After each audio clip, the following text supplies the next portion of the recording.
you wanna bet that I can get you back inside your head before the summer ends, and spread a little love. Just for a little fun, I'll make you come back to me before the rise of every sun. Baby, it's meant to be, I know you got a man, but he don't understand. You're gonna be a heartbreaker, you're such a love taker. So just suck me in and you can toss me like a cigarette, 'cause I just wanna be a bad habit, yeah.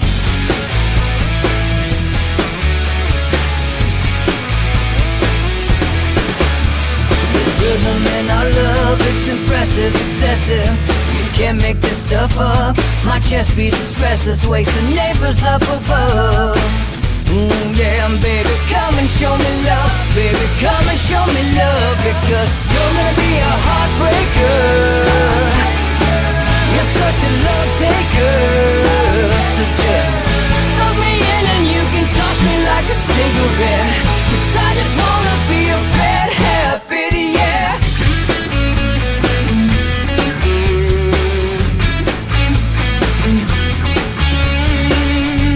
Hello.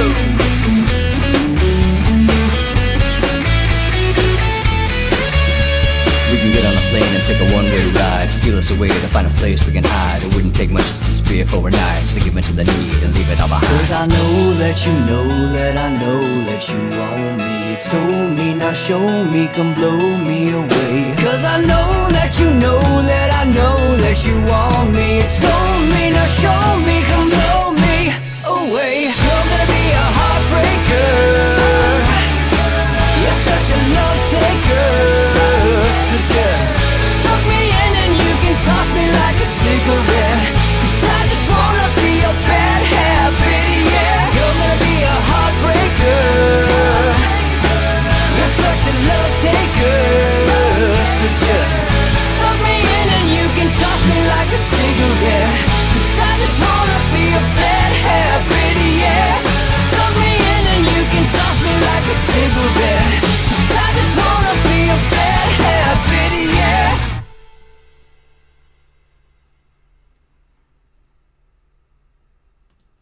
All right, good morning and welcome to Inside the Numbers with the People's Pundit. I am your host, Rich Barris, the People's Pundit, and it is Freewheeling Friday today. So you have to excuse my dress down moment. It is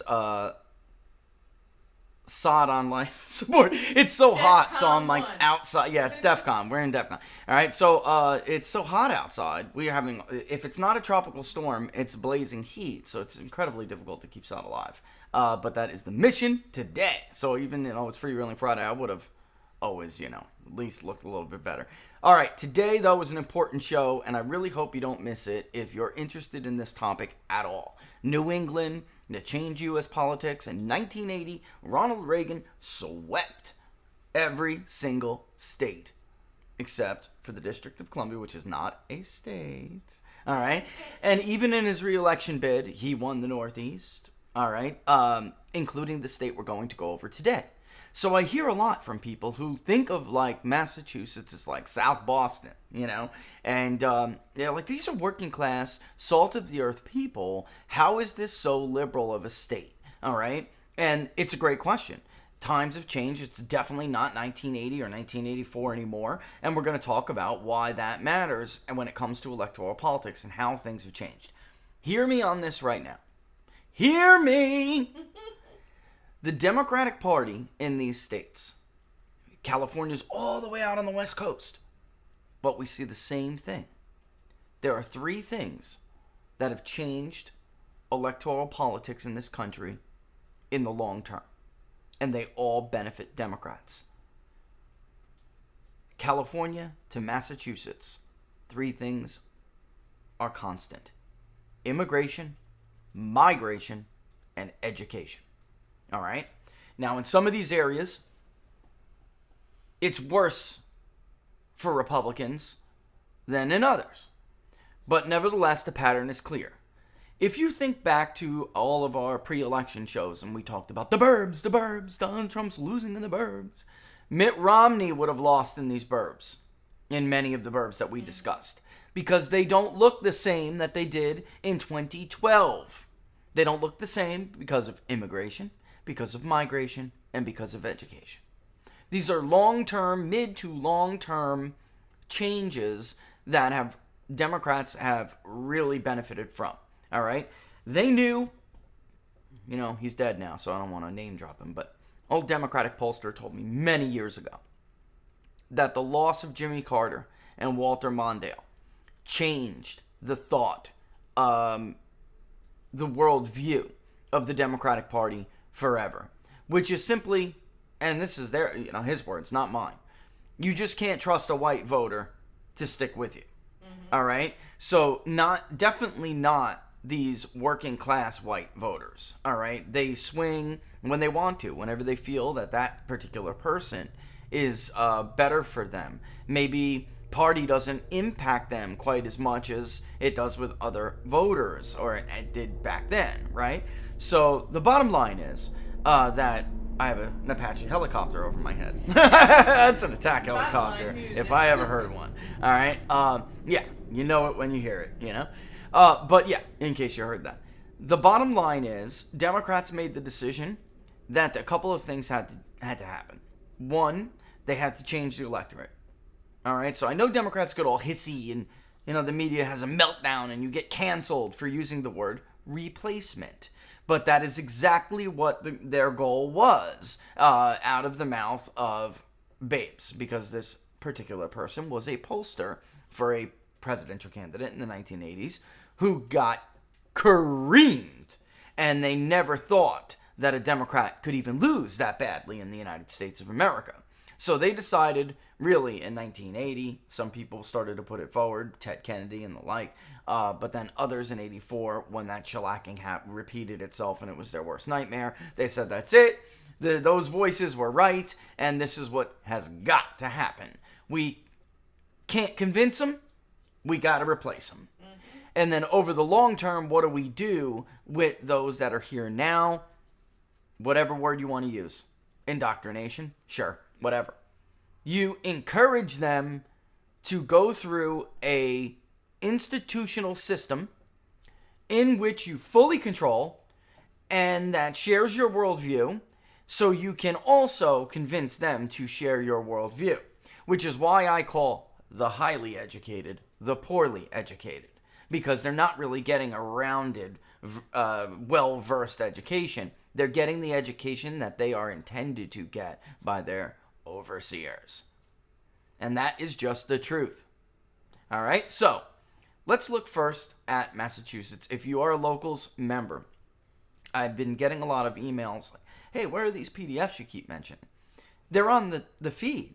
So the one I just sent out now on Locals, it's only for supporters, peoplespundit.locals.com, peoplespundit.locals.com. All right, they're on the feed. And it's supporter only. Maybe that's why some of you can't see it. But if you are a paying supporter on Locals, you should be able to see it right there on the feed. Just will say, in this case, Massachusetts statewide voter analysis model or something like that. And it will include a picture as the one I'm going to show right now. The pictures I'll show, or at least one or two, I'll show everybody. And then the rest, the PDF that's more detailed, you have to sign up for Locals to get that, okay? So let's take a quick view of Massachusetts while I go over the PDF that everybody... I'm not going to go over every single indicator. What would be the point of signing up to Locals if I did that? Let's just stick by very simple things to start it off. Party, all right? As you can clearly see, first, let me clarify a few things. The dark blue are absolutely Democrats. The light blue are other designated affiliations, but they are liberal. Okay, or at least you guarantee liberals are going to get the lion's share of those votes. All right, and then you have Republicans in dark red. That's how pathetic the Republican Party is in an area of the country that is economically depressed. Mm-hmm. And we see this everywhere. Connecticut, right? Yep. We see this everywhere. These are areas where you would think Republicans would see the light, and I know, oh God, here comes praise for Donald Trump. Everybody get under the desk. Donald Trump did see this in Pennsylvania and in other places in the Midwest. But Pennsylvania is the mid-Atlantic. It's part of the tri-state area. So it shares quite a bit in common with some of these other states that absolutely have a lot of disaffected voters, have a lot of voters that stop participating in the political process because they feel that party dominance, one-party dominance prevails in their state, so they don't really care anymore. But as you can see, there are a ton of voters who refuse to ally themselves with any political party whatsoever. But you have to get out of your mind this picture of Massachusetts. Well, isn't that where all the Irish settled? And Irish now vote Republican. I don't understand why Massachusetts is always such a big margin for Democrats. Well, because that's not Massachusetts anymore. New Hampshire, neighboring state. They got flooded by people who live in Massachusetts on the border, and that's why New Hampshire's not red. And that's what, I have my other arguments to make about why New Hampshire was such a big margin for Joe Biden, but I'm not going to get into that. All right? The bottom line is New Hampshire is changing because Massachusetts is changing, and the overflow from Massachusetts is bleeding and leaking into the once live free or die, low tax, pro-gun, anti-war state of New Hampshire. But this is what New Hampshire could be on steroids if Republicans don't pull their heads out of their butts. Again, economics is political. Education is political. Immigration is political. Democrats are smart enough to use these things. What industry you promote in your state, for instance, right? To use these things to build their brand and to build their political coalition. They don't import people who vote against that. Never. Never. Never ever. Never, ever, ever, ever do they promote, including migration, immigration, whatever you want to call it, education. They will never promote conservatism to come to their state. And this is the result. You don't see them laying pipelines. You don't see them greenlighting Keystone XL pipelines. You don't see them opening up mines. You don't see them opening up drilling wells. You don't see them opening up Generac manufacturing company. You never see them do this because they don't want those people in their state. Republicans are, hold on, stupid. They're dumb. As a brick. And they're too scared, too corrupt, too timid, and too damn stupid to play the same game. You don't invite Nike into Apache County, Mr. Ducey. Not even if Frank Luntz tells you to. That's his client.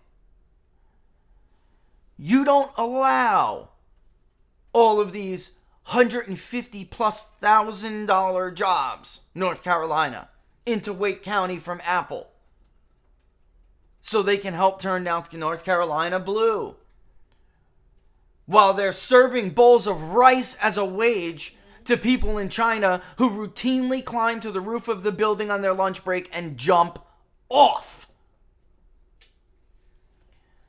No, Democrats are not that dumb. So they see, you know what? We just can't trust those damn Irish in South Boston anymore. I can't believe they voted for Ronald Reagan. We expected those upstate idiots to do so because they're all rural and dumb and conservative. But what the hell, man? I thought you were part of the machine. Gotta go. Got to go. Gotta replace you with somebody else. And that's exactly what they did.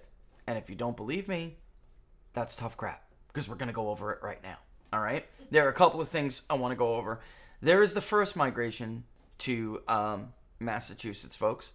And that would be the Pilgrim migration. That's the last one that benefited conservative principles. That's the last time a group of people moved to Massachusetts who shared their values. Like the right to practice your faith. All right, yeah. How dare you? How dare you? All right, listen. Let's go over this. The Northeast lost more residents than any other region in the last 10 years. But this has been a problem that's been going on for many, many decades now. Okay? The Northeast lost as 8/10, while the Midwest lost 7/10. All right, while the South grew by 5.3% from 2010 to 2018, and the West grew by 3.4%, which is why you might notice why the South is getting more competitive, except for Florida, which is going in the other direction. All right. But the Atlanta metro area, well, if you're dumb Brian Kemp and the other schmucks who came before him, and you let all of these IT and tech people, same thing with you Republicans in North Carolina, you know, you really love IBM's taxes, but you don't like their votes. Which one's more important to your way of life? The campaign contributions and the tax revenue, or your way of life? That's the choice Democrats have made. They made it 40 years ago. And Republicans are way behind. So this is what happens when you dominate a space, when you dominate a strategy for 40 years. You reap rewards while your opponent sucks wind. And that is what is going on. All right? If not, are you ready for this? If not for international migration, the Northeast would have lost even more population. So what I'm saying is, without international migration, and we're going to talk about the change in these numbers in a second, without that, the Northeast would be even more depressed than it is right now. All right? The top states to which Massachusetts lost residents. Are you ready? Obviously, the first one is New Hampshire. The second one, Florida. The third one, North Carolina. The fourth one, California. The fifth one, Rhode Island. The sixth one, Maine. The seventh, Connecticut. The eighth, Washington, which is always in the top 10 for these states, which is why, look, it's not even smart what conservatives are doing. So if you're going to leave states, at least leave and go to the same 4 or 5. Don't go to 10, sparsed out, 20, sparsely populated because you're a flake. Do you think your 2,864 votes in Connecticut are going to be pivotal in a presidential election? Maybe it would have been in the election with Bob Stefanowski in 2018 because, hell, let's face it, that one was a little closer than everybody thought it was, wasn't it? Mm-hmm. And in fact, Bob looked like the winner on Tuesday. He was the loser by Thursday. All right. And Arizona, which if you followed our polling, you knew, first of all, I'm telling you I stand by it, and I will stand by it to the death in Arizona. Stand by your Arizona. I'm telling you, I feel in my gut that there will be irreparable errors. And I was right. Now, if there aren't, they're not checking the signatures anyway, but if I'm not, then I'm not. But I'm telling you, at this point, I'm taking it to my grave. The people who left California, the people who left the Northeast, and the people who left Illinois, these are the people who are moving to Arizona and keeping Arizona competitive. Because international migration and then them becoming naturalized or having children over 30, 40 years has taken a real toll in states like Arizona on the Republican coalition. All right. So, who is coming to Massachusetts? New Yorkers and Puerto Ricans. It's the truth. And I will put the links up on locals when we're done with the show. I meant to have graphics. We just didn't have it.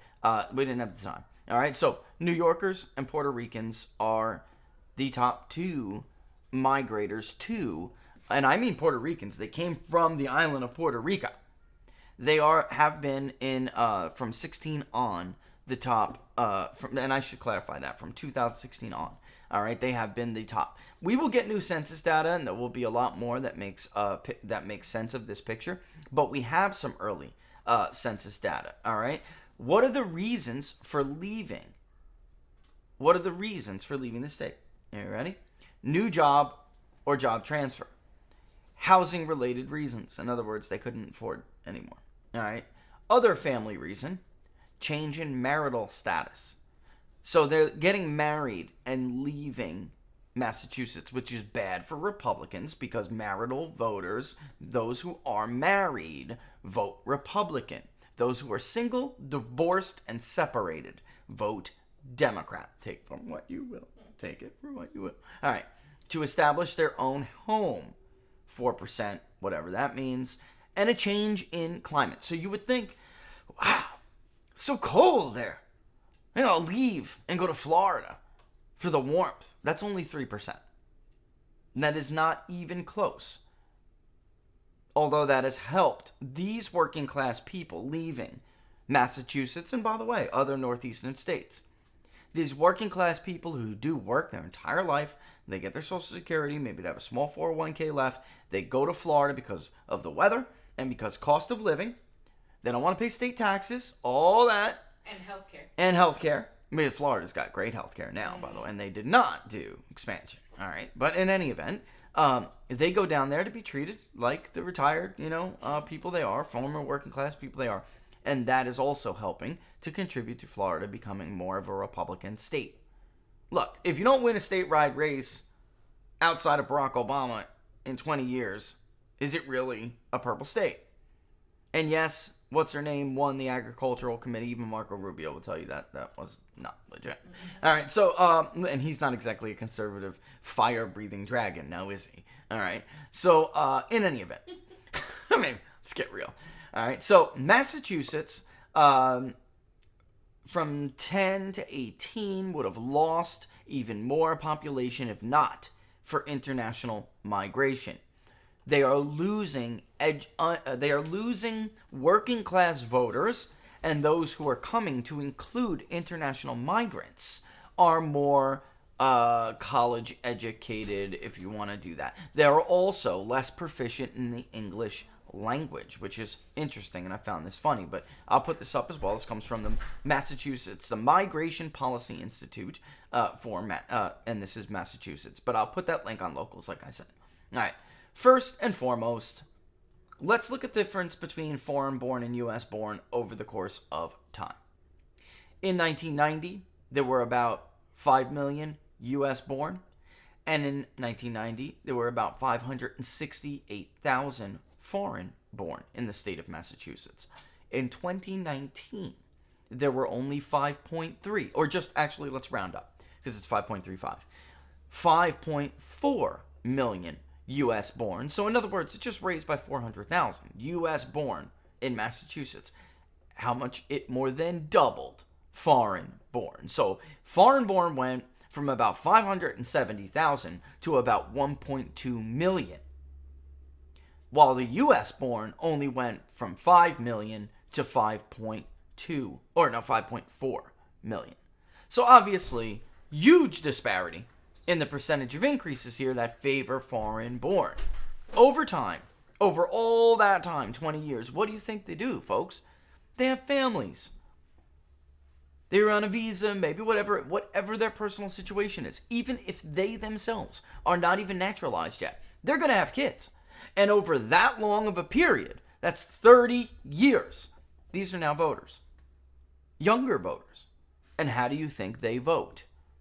Do they vote Republican or do they vote Democrat? So don't get all huffy with me when we bring up the R word, because it's exactly what they have done. They decided, they concluded, they're not going to convince these people to be loyal, so they have to replace them. And they are, and have, in fact, done that. All right? Speak only the English language was, even 30 years ago, 91% for U.S. born. That's now down to 87.5% for U.S. born.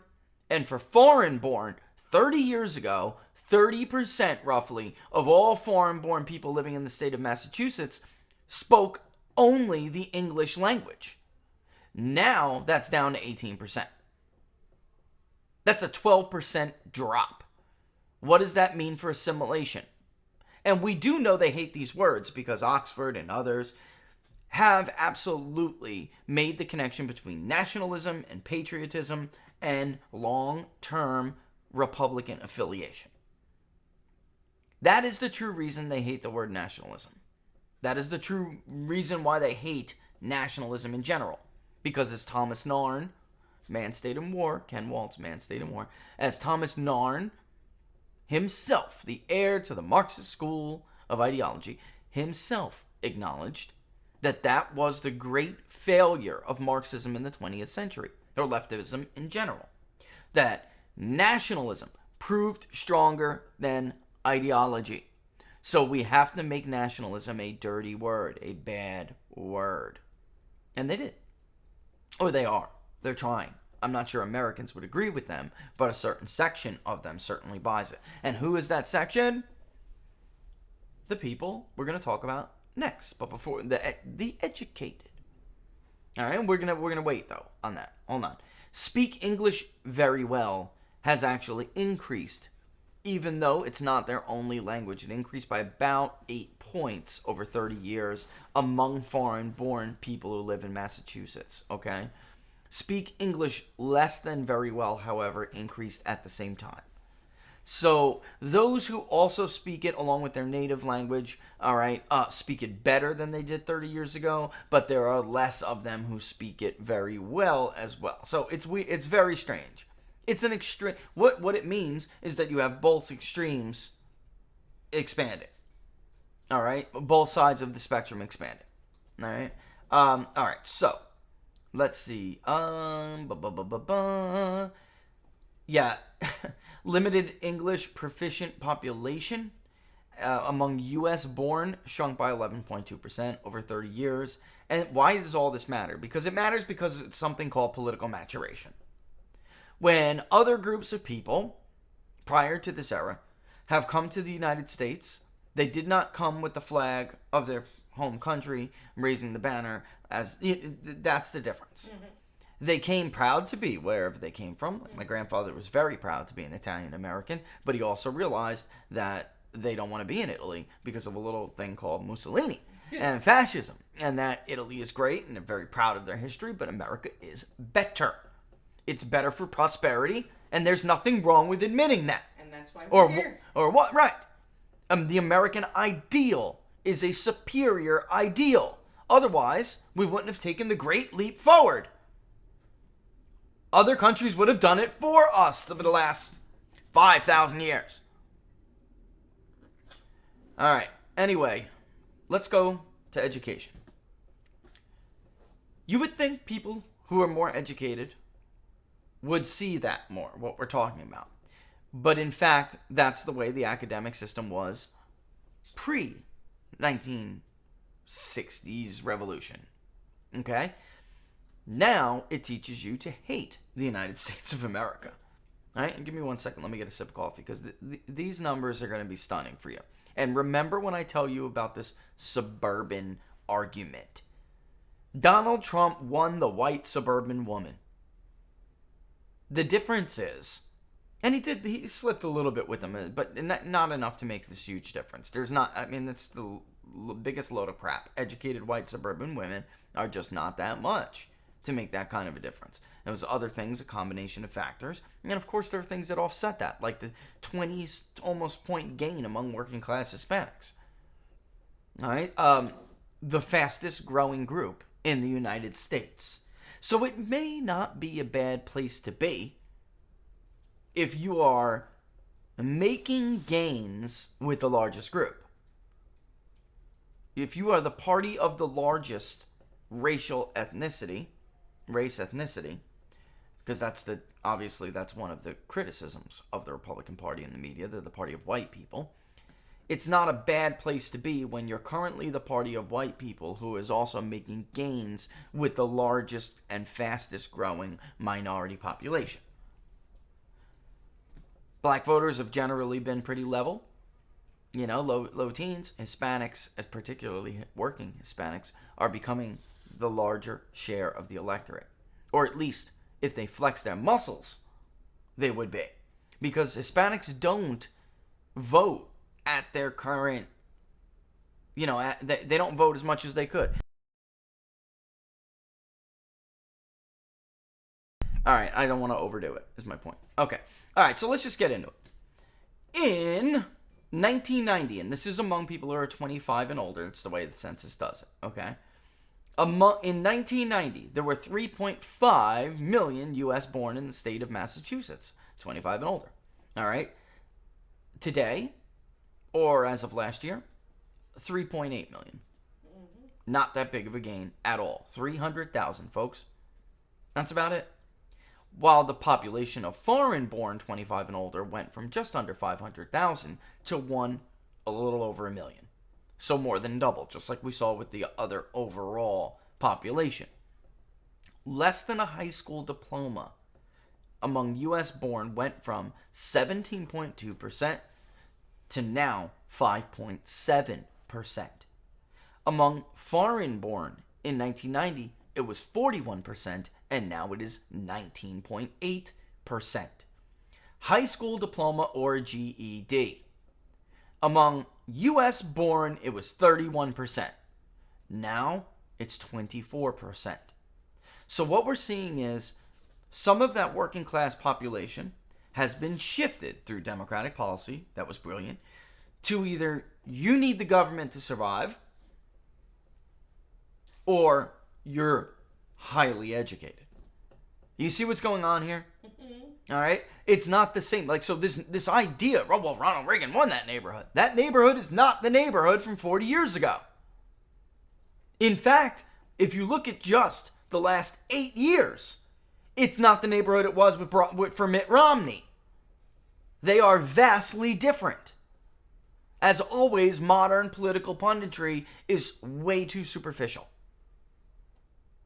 It is much more complicated than that. Some college or an associate's degree among U.S. born barely budged about 24%, 24.1 30 years ago. It's about 23.9 as of last year, or 2 years ago. So, and 2019 is the last we're using because we have some prelim census data, and you can see the columns getting filled in as time goes on. But it's, we're waiting, obviously, for the new and full, larger census. Here we go. Here's the kicker. A bachelor's degree among U.S. born, that went from 17.4 to now 26.4. They encouraged people to go to college. Barack Obama made it, if you remember some of the things he had said when he was elected, it made it like he wanted everyone in America to go to college. And you remember Rick Santorum saying, well, that's not viable. It's not even what's best for everybody in America. That is a perfect example of this argument. They want everyone to go because they want everybody indoctrinated. They want everybody influenced by their worldview. Don't talk like this is some kind of damn conspiracy. Are you an idiot? Of course they do. They want people to go and be taught to think like them. This is a hive mind. Among foreign-born, bachelor's degree. 30 years ago, it was just under 11%. Today, it is over 18%. So even the foreign-born are more educated. Get this. Graduate or professional degree. Among U.S. born 30 years ago, it was 10.5%. Today, it's 20%. What about the foreign born? Doubled. 10.8% 30 years ago, now 21.6%, nearly 22%. Okay? So it slightly more than doubled. My point is this. These are all long-term trends that have benefited the Democratic Party. So, of course, you have somebody like Donald Trump who comes along, and of course, he's going to appeal to that, what you historically think of Massachusetts, what you think of when you think of Massachusetts, because that's its historical brand. But it isn't that anymore, is my point. Yes. That's not who Massachusetts is anymore. They may have been like that for almost 200 years. It's true. From Tammany-like political machines to the modern Democratic Party of the post-civil rights era. I'm telling you, that 1980 mark reinforced by what happened in 84. That story I was told was absolutely true. Because you can see their change in policy. You can see the change in their goal. You go 10 years later, you have Harry Reid on the floor of the U.S. House against illegal immigration. Slamming, even allowing foreign-born nationals who are applying for green cards. We don't want to give them green cards. Why can't Americans do those jobs? Mm-hmm. Well, he was still playing that role because he knew they hadn't gotten there yet. This is why, and here's the truth of it, this is why Democrats had a heart attack in 2016. This is why they damn near had a heart attack again in November. This is why they went nuts and lost their mind to the point where highly educated people were so stupid they believed the Russia collusion hoax. Why? Because something had to explain how the man won. To them, 30 years, 40 years, this plan has been in action. The trends have gone. They're so-called smart people are writing things like the emerging Democratic majority. It's math. It's over. Demographics is destiny. There's no way he can win. No chance. There are, too many people here and too many of these people over there. The ones that John Podesta and his friends call whiny and needy. Oh, those Hispanic Catholics are so whiny and needy. Hey, I still can't get over being But called a commodity. In fact, same email string. That part. Obviously, Laura being Hispanic, she didn't like that email very much. Commodity. But I'll show you commodity. Sorry. But the bottom line is, that's why they were so struck. They truly believed, trust me, I live in this industry. These pollsters, these pundits, these campaign chairmen, these campaign managers, these communications people, these politicians, these candidates, these media pundits, these fake reporters, they believed the numbers were there. That essentially 8 years, excuse me, my head is 8 years of Barack Obama packing strategically, packing certain states, because they do that too, all right, with refugees. And where does DHS come and swoop up all these undocumented immigrants? Where do they swoop them up and drop them off? Years and years and years and years of putting them just in the right places, packing some in Florida, packing a lot in Virginia, North Carolina, even southern states, Georgia, by the way, Arizona. Don't worry, we'll make a nice home for you here. Pinal County, no problem. That was strategic, and they really believed in their heart of hearts that it was over. The numbers were there. It was impossible for the white lash. Remember that? It was impossible. There weren't enough white people to white lash anybody. But that's what happened. And then you heard people like him. Obviously, I'm speaking to Barack Obama's former right-hand man. I'm speaking about it. You hear him have a meltdown on national television and start blaming the racism of white America. This is, if you know this, what they believe and the history of how they came to believe it, then it makes everything you heard and have heard and did hear over 4 years makes total sense. And that's why they needed to shame some of these voters. Shame on you. We taught you better than that. Aren't you educated? Ew. You're not a decent person. You can't be educated and be decent and vote for Donald Trump. That wasn't going to work on everybody, but it had to work on just enough. While the rest of them writing things that were sent to the wrong address. Anyway, so you see my point. As usual, as is typically the case in this political world we live in, the very the most repeated talking point and explanation is always superficial. Always. And it's never good enough to understand the true breadth of what's going on. Mitt Romney would have lost Bucks County. Mitt Romney would have lost Chester. Mitt Romney would have got creamed in his own neighborhood. Oh gosh, it would have been great. It's still the point I'm trying to... He would have performed worse than he performed in 2012. Why? Because there are more of these voters now. 8 years does a lot of damage. And he doesn't appeal to the other group to offset it. He doesn't appeal to the working class who left California, who left Massachusetts, and went to Florida, which he lost by 67,000 votes.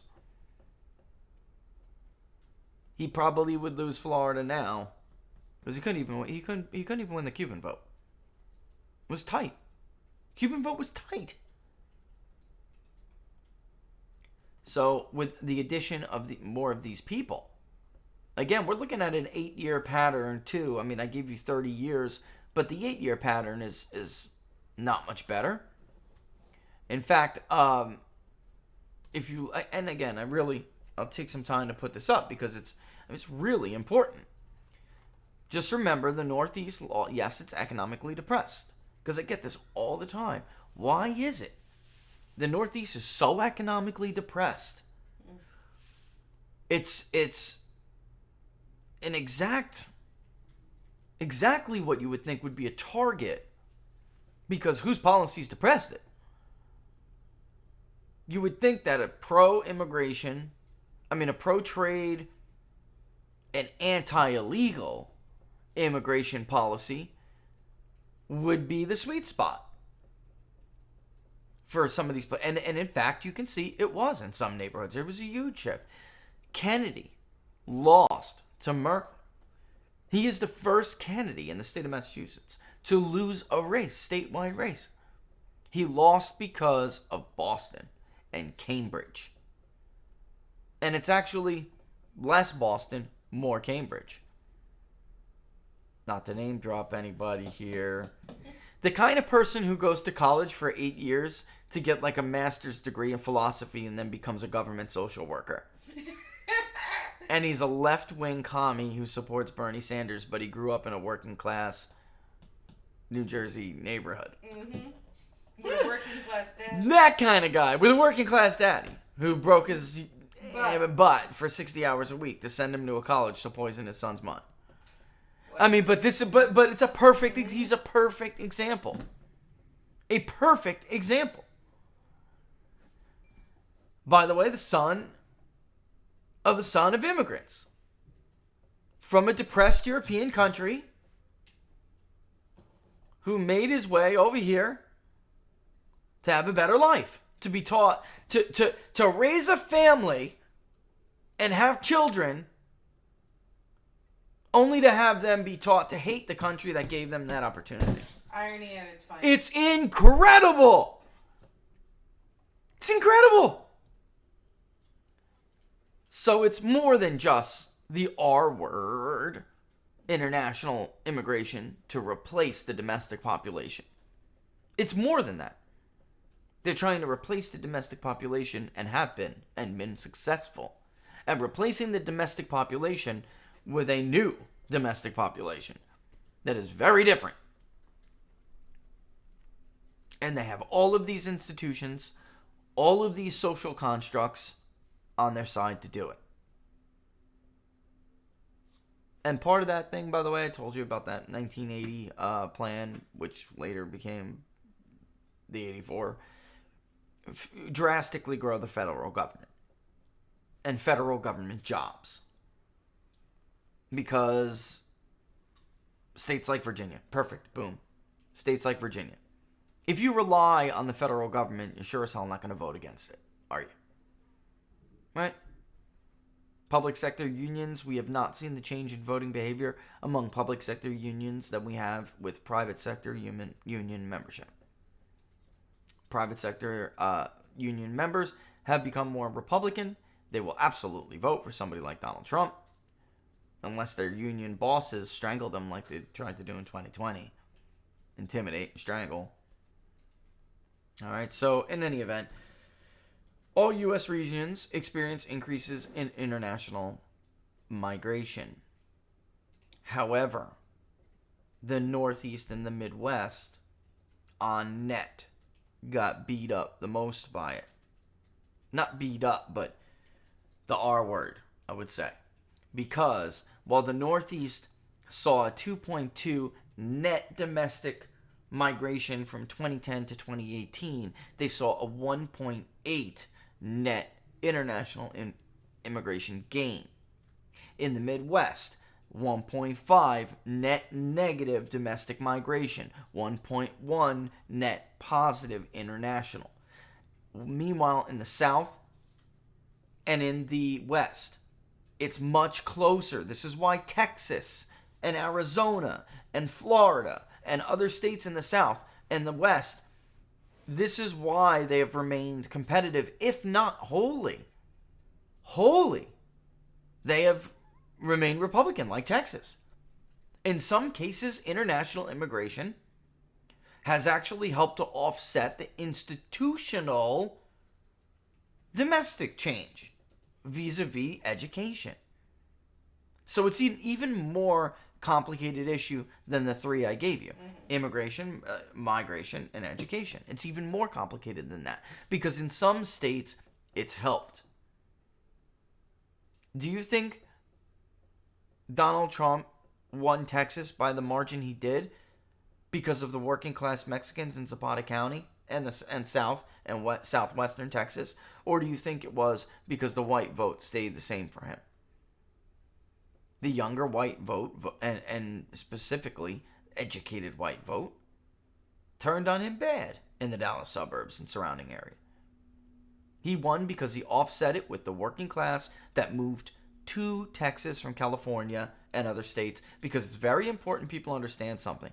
People who are leaving California are not leaving and going to these other states and voting liberal. They're not going to Texas and Florida and voting liberal. Pre-2010, that was the case. We've studied this twice. Post-2010, that is not true.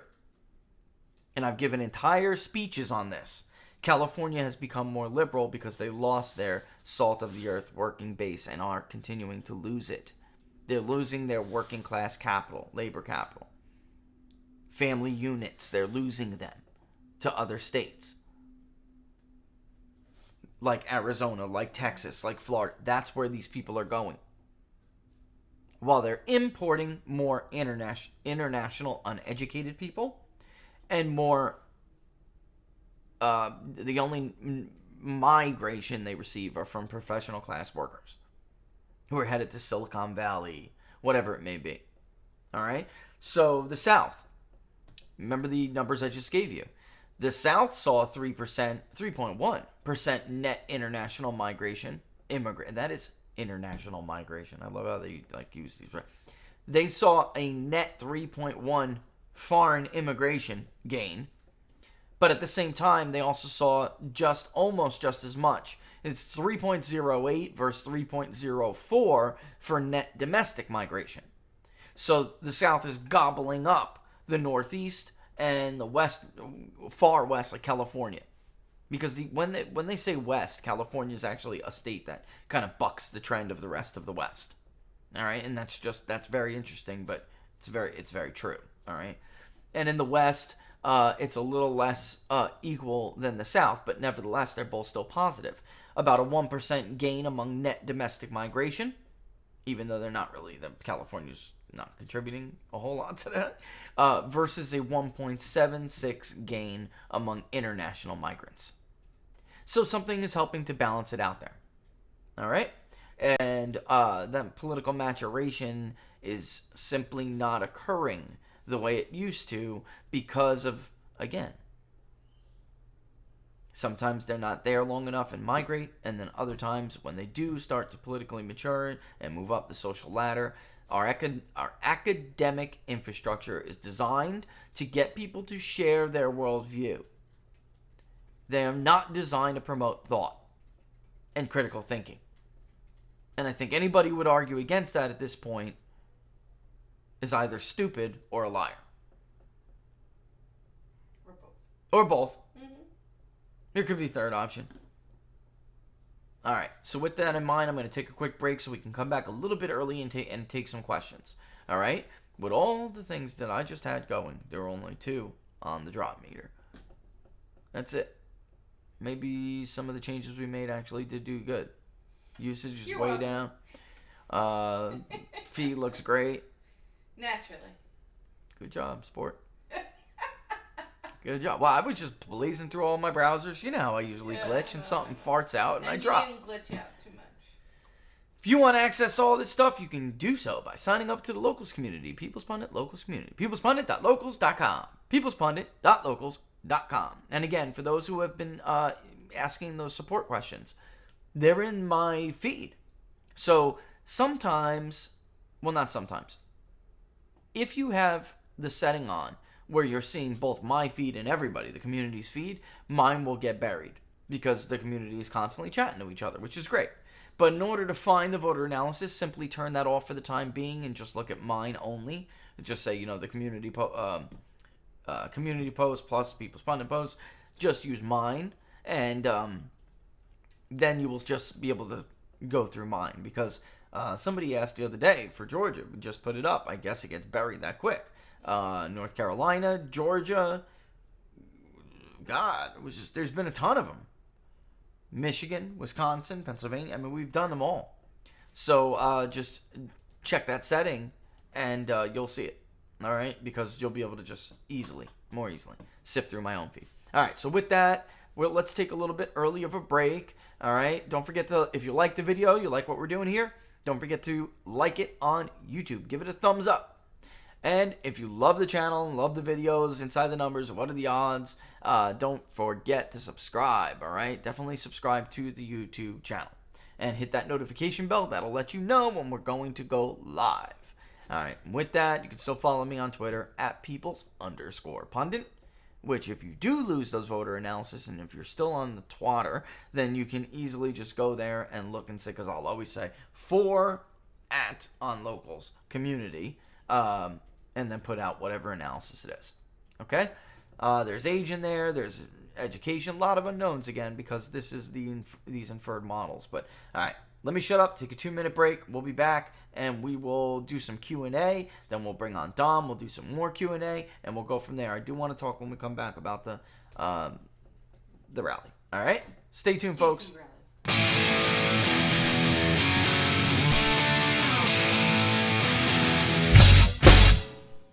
How much you wanna bet that I can get you back inside your head before the summer ends and spread a little love. Just for a little fun, I'll make you come back to me before the rise of every sun. Baby, it's meant to be. I know you got a man, but he don't understand. You're gonna be a heartbreaker. You're such a love taker. So just suck me in and you can toss me like a cigarette. 'Cause I just wanna be a bad habit, yeah.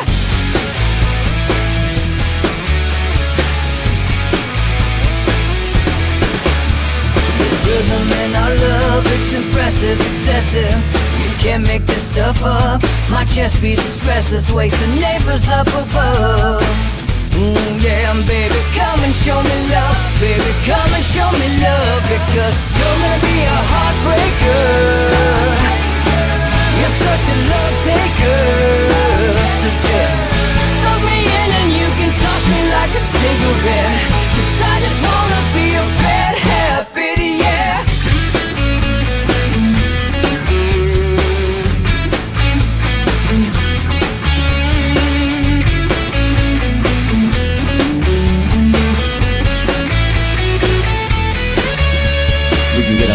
Take a one-way us a way to find a place we can hide. It wouldn't take much to disappear for a night, just to give in to the need and leave it all behind. Cause I know that you know that I know that you want me. You told me, now show me, come blow me away. Cause I know that you know that I know that you want me. You told me, now show me, come blow me away. You're gonna be a heartbreaker.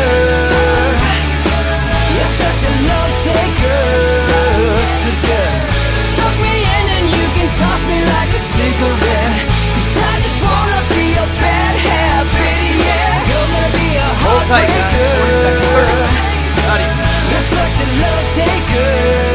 So just suck me in and you can toss me like a cigarette. Cause I just wanna be a bad habit, yeah. Suck me in and you can toss me like a cigarette. Cause I just wanna be a bad habit, yeah. All right, and we're back to Inside the Numbers with the People's Pundit. I'm your host, Rich Barris, the People's Pundit, and thanks for watching here today on Freewheeling Friday. If you missed the first hour of the show and you are interested in that topic, you gotta go back and listen to it. All right, locals community, I'll be putting back those links. I'll be putting those links on, or just maybe even the graphics with the links so you can see them, and you'll be able to see what I was talking about. I mean, the change is stark. It's very different. So, generally, just to recap, immigration, migration, and education. Immigration, migration, and education. IME. IME. IME. The IME. The IME. Whatever you want to call it. It's not working acronym. Let it go. Maybe I can move it around a little bit. EIM. Oh, Which one do you like better? EMI. EMI. Emmy. Right? Mini. I'll work on it. All right? So, yeah, we'll do that. We'll recap some of that, too, with Dom when we bring him on. But for right now, let's get a little head start on questions, all right? Don't forget to follow me, by the way, before you do, on Twitter, at peoples_pundit. If you like the videos, subscribe on YouTube. Hit that notification bell. That'll let you know when we're going to go live. And by the way, we had a nice little jump in contributions this week for the public polling project. Sweet. That's very good, very good. Hurrah. I will give myself $500 towards it when we get to the goal. All right. So yeah, you can the link is always in the video description, and you can contribute even if, because I saw that message resonated. We got 2 comments, even though 2 people made their donations anonymous. Do not forget to still leave a comment for us if you contribute to the public polling project. Everyone won't see it, but Laura and I still will, and we will read them. All right, this way you get your input on what you think. Add your voice to what you think the polling should include, and then basically the loudest voices get their way. Right? And that's the way between the contribution form itself and the locals community, the loudest voices get their way. All right? Look at that. Voting integrity. It's my incredible. goodness. BigDataPoll.com/public polling project. BigDataPoll.com/public polling project. Speaking of new poll, before we get into the questions, I told them I would bring this up. All right? So, do you trust the political news you are getting? 37 yes, 43 no, which is a little bit interesting. We've always had a majority who said no, so did they. This is a new Rasmussen poll. How serious of a problem is fake news in the media? 55% say very serious. Another 28% say somewhat serious. Only 9% say not very serious. And only 5% say not at all serious. Only 2% are not sure. We're going to get the hiccups right now. Of course. I'm plagued by, chronic hiccups. Well, what you guys don't know is he just housed a bottle of Jack Oh, Daniels. I'm a drinker. Right I'm a day drinker. I'm a Cory Booker day drinker. Okay. No, you didn't. That was a joke. No, I didn't. All right. Do you agree or disagree with the statement? The media are truly the enemy of the American people. This is the crux of this, if you ask me. Do you agree or disagree with this statement? The media are truly the enemy of the people. 34% strongly agree. Another 24% somewhat agree. 3% strongly disagree. And only 13% somewhat disagree. So only 36% disagree with the statement Donald Trump made and makes and I have made myself, because they are the damn enemy, the American people, all right, while 58% of likely voters agree. If you don't put Donald Trump in there, you're much more likely to get a true answer. If you put Donald Trump in there, you are much more likely to get bias tainted answers, which we'll see all the time with a certain data aggregation company. All right, well, they'll ask those questions and they'll say, Donald Trump said, do you agree or disagree? You can't do that. That's like survey malpractice 101. It's called All right? manipulation. It's manipulation. Just like when Republicans would poll and say, do you support or oppose Obamacare? If we ask, do you support or oppose the Affordable Care Act, and specifically this individual things like protections for pre-existing conditions were very popular, we got a very different answer than what media polls were getting when they were saying, and even, by the way, even media and university polls were doing that. Left-wingers. So it's not like it was only right-wingers. But there you have it. That's why. You mention the word Obama and you'll elicit a bad response back then. All right? So let's get some questions. You got some questions lined up? Do I have questions on free? And let's try to stay on topic, but whatever, you know? I just wanted, because I want to elaborate. It was a lot to digest in that segment, and I want to elaborate on it because, by the way, if you're still on Twitter, hashtag free political prisoners like crazy. All right, I will be not going to Florida. I'm going with the original plan, which is to the District of Columbia outside the prison with a bullhorn. Because the more I find out about this, the more disgusting it is. These people are not criminals. Many of these people are, their primary breadwinner is locked up. They're going broke on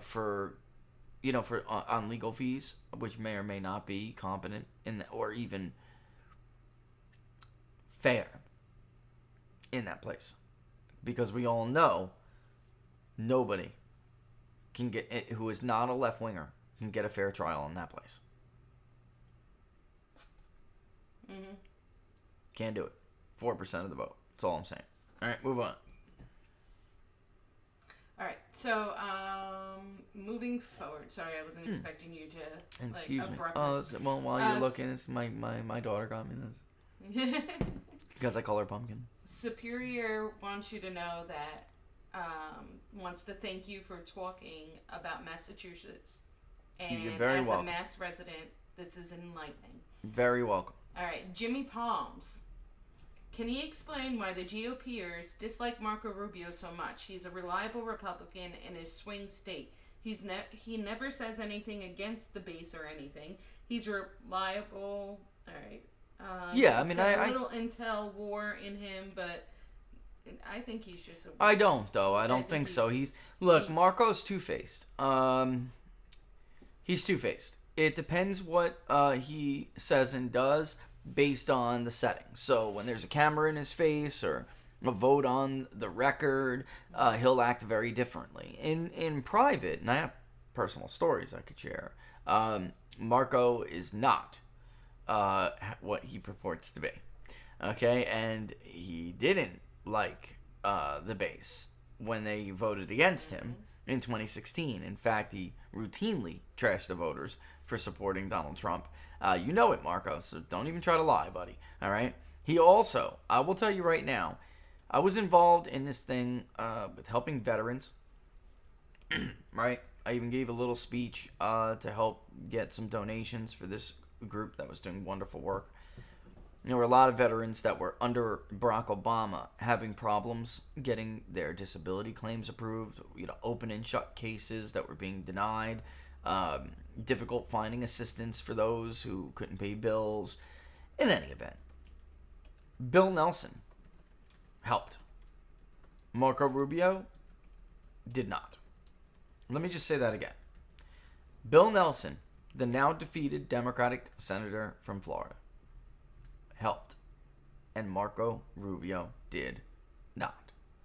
So, That really should just say it in and of it. That should say it all.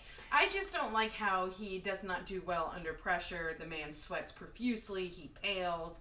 To me, it's like The water. I need The water during the State of the Union. for me to feel safe as a constituent. I need to know that my guy's not going to pass out as he gets. And he does believe in the power of the surveillance state, Laura. He does. He's not really going to do anything on that oversight committee. He's not. And he had a chance. Look, they just keep reauthorizing FISA. I mean, they just keep doing it. There's no evidence that court has stopped anything. I mean, there's just not. Rand Paul has done this over and over. The FBI is too busy climbing up telephone poles outside of Trump Tower anyway to catch anybody real. All right? That's how the Pulse nightclub happened. That's how San Bernardino happened. That's how Parkland happened. I mean, they're just not paying it. They're too busy being the secret police for the Democratic Party in order to stop any true domestic threat. I mean, sad, but true. Back to the Free Political Prisoners rally. I mean, where's Marco? There we go. Where's Marco? Where are any of these guys?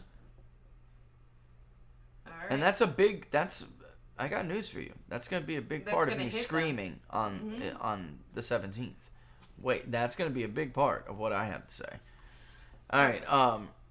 Groke and God. Well, hold on. I just want to say this. And then also, in 2010, when he was running against Charlie Crist was he hadn't turncoated yet. And he was, being a former popular Republican governor in Florida.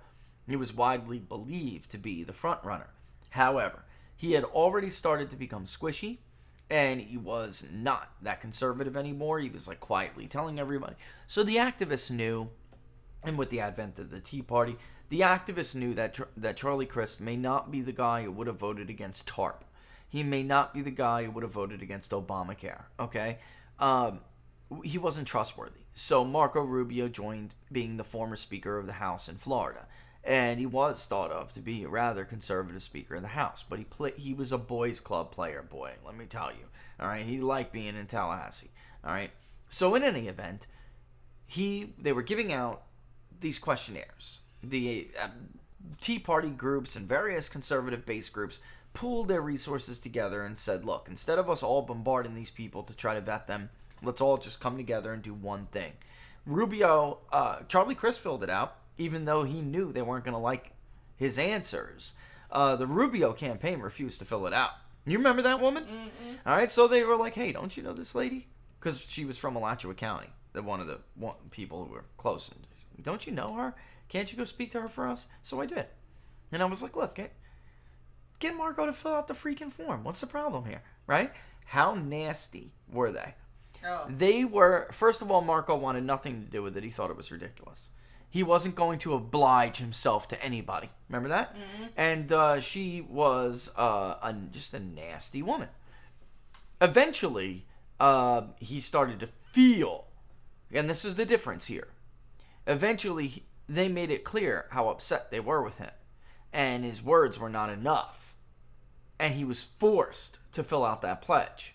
Forced to, or at least respond to it. And he did respond to it. And by the way, that is when he started to become the favorite of the activists, because he gave them, unlike Crist, he gave them all the answers they wanted on that form when he finally did it.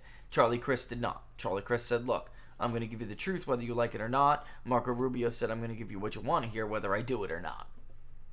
And if it wasn't for that, he would not have gotten the support of all those Tea Party movement people.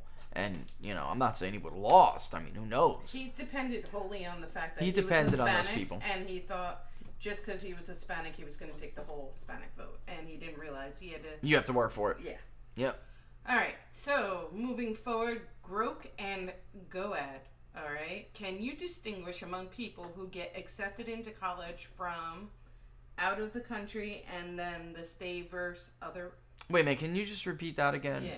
Can you distinguish among people who get accepted into college from out of the country and then stay versus other pipelines? You mean their political affiliation?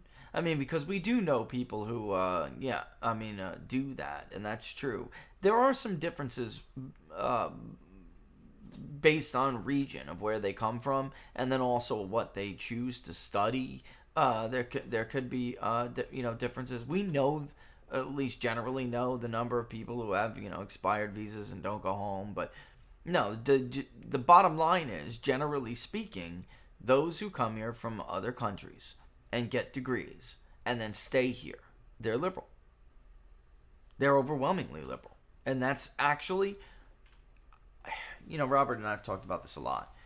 I would almost attribute this, if not solely, but definitely a primary factor for why the Asian vote has become liberal. It used to be a swing vote just in the 90s. It was a swing vote. Education had a big part of it, and then who is coming here now is a big part of it. So those were people who came, for Bush v. Gore. That was a swing vote. It was because they still had Tiananmen Square in their minds. They were not educated to the point where Tiananmen Square was justifiable or something. I'm serious. Crazy crap you'll hear in academia now. And that the Chinese are really just much better people now. That was so long ago. They don't run people over with tanks anymore. No. So bottom line is these are very different groups of people, and overall, especially those who come here, stay. I don't want to say his name, but my buddy Charlie. Mm-hmm. I'll use the word Charlie. He told me that the vast majority of people from my country and in this program, that specific program, were not exactly here to assimilate and be Americans. That's not their goal. All right, go ahead. Oh, okay. All right. Pulkit wants to know, am I right for blaming Reagan for signing the amnesty bill and changing the electoral outcome of the future elections? Yeah, that was stupid. It was. And he knew it, too. He knew it. He knew it afterward because the Democrats reneged on their part of the deal. They didn't secure anything. Surprise. And it was dumb. It really was. But I wouldn't solely blame Reagan, although that was definitely the beginning of it all. I would blame all of the cowardly Republicans and the corrupt Republicans. You have two groups of Republicans that were too afraid to stand up and do anything. The worst part about it is they couch their cowardice and their corruption in the rhetoric of morality, right? So, this is a place where everybody comes and we should be welcoming. Shut up. You want somebody to fold your clothes. You know what I mean? Tell the truth. You want somebody to fold your damn clothes, to cut your damn lawn. You're so full of crap. Morality. Talk about morality. What about the people that you are hurting with this? Well, we don't want to talk about this anymore, right? You can't bring that up. Can't bring it up anymore. What about the carpenters? What about the HVAC? What about the electricians? What about the construction workers? Because we're always talking about like it's somebody picking a grape in a field somewhere, right? Or doing a corn harvest or something. That is not the totality of what we're talking about here. And you're telling me what Americans won't pick corn? Go to Iowa. Those big farmers, who many of them, by the way, are Republicans. I could even drop names of families. Mm-hmm. They only do that because it's cheaper. It's cheaper. But Nancy Pelosi doesn't give a damn about this. The Boehners didn't give a damn about that. Wants her marble. Yeah, she needs somebody to carry that giant freezer down to the basement for a $14,000 ice cream. Don't give me that. Don't you dare give me morality. First of all, how immoral illegal immigration is anyway. Illegal immigration, I said this last week, I'll repeat it again. And maybe it was earlier this week, is big business. And it's dirty, it's corrupt, and it's ugly. Everybody from so-called civil rights activists are so full of crap. These are lawyers looking for a paycheck. They get paid, these immigration lawyers. These civil rights activists, they get paid. And they get paid well. The coyotes, they get paid one way or another. You support illegal immigration, ladies? Would you sell your body to get over the border? What happens when you get in the truck? It's too late now, isn't it? Sorry, he just upped his fee. Now you got to pay. You don't have any more money on you? Uh-oh. Maybe you don't even make it to your destination. Nope. You end up in some backwood alley, and you're now the property of some gang in Baton Rouge. Now you belong to MS-13 on the outskirts of Loudoun County. Shut up and make the pimp money. Ever preach about morality. You do not know the ugliness of this. Remember that poor girl that washed up in Florida? Do you remember that? Let's not talk about that. That's... You know, 14 years old, supposed to be brought to her family. If it wasn't Donald Trump, the president, and I think at that time it was Jeff Sessions, who was the attorney general, I'm telling you, they would never have solved that case.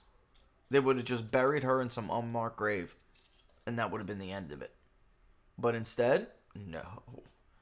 Those guys got a team that broke their door down, came and got him. Because the rest of those chumps, George W. Bush, Bill Clinton, Barack Obama, they didn't want to tell you about cases like that. They don't want the public to be outraged over it. They don't want to hear the details of what happens with illegal immigration. They don't want you to hear the details of it. Remember Kate? Oh, poor woman. That was an accident. That wasn't supposed to get out and get around. Freaking local news. Sometimes you just can't shut them up. And still they couldn't pass that bill. You do it to me every Disgusting. time. Disgusting, filthy, crusty old man Mitch McConnell is. Worthless piece of Doo-doo. cow manure. I hope Kate's waiting for you when you go. Right at the gate to go. The hell out of here. Give a little You ain't drop coming in here. You go down, bro. Deuces. Deuces. Matter of fact, let me get the elevator for you. I don't think it's Wave an bye to elevator. St. Peter. Later. Scumbag. Oh, you're funny. All His right. fence of a wife will be waiting for him. Jay Patel wants to know, what does Rich think about all the church burnings in Canada? Yeah. You know, I saw that on Twitter, but coming to a town near you, Canada's like 10 years ahead when it comes to these social issues that we have been seeing, and faith-based ones. That's been a problem for a while in Canada, but it's not their history. So, not to say they're more tolerant towards oppression like that, but we don't really know. Let's wait to see who's really, what's really going on there. I only saw it on Twitter. I didn't really look into it that much, but it's not like we don't have our own problems like that here. In many cases, it's worse because we fake them. We have these faked hate crime incidents where, like some disgruntled 16-year-old black kid will burn a black church down just to blame a Donald Trump supporter, and then it turns out to not be the case. How many of those have we seen? And he also mentioned, what about the genocide in China? Yeah. Currently committing. Which whole one? world. Which one? He's got just the Muslims upset how out the whole west. world turn a blind eye The because Tibetans. China money. The Tibetans, Muslims. Taiwan's next. Oh, poor Taiwan. Joe Biden. Oh my God. Poor Taiwan. They're a totally different culture. They don't even speak the same dialect. They're autonomous, and nobody will do a damn thing for them when China seeks to annex them, which they will. I have no doubt. I really have no doubt. All right, NL. I have quite a bit from this individual. I don't know if it's he or she. So, what kind of people are leaving Massachusetts? Economic status and ancestry is what I'm interested in. Yeah. Also, can you ask Rich, out of all the Northeast states, which is the hardest state to make inroads in and why? Vermont. One more. Also, where in Mass are people leaving from? Are they moving away from cities more than the suburbs, for example?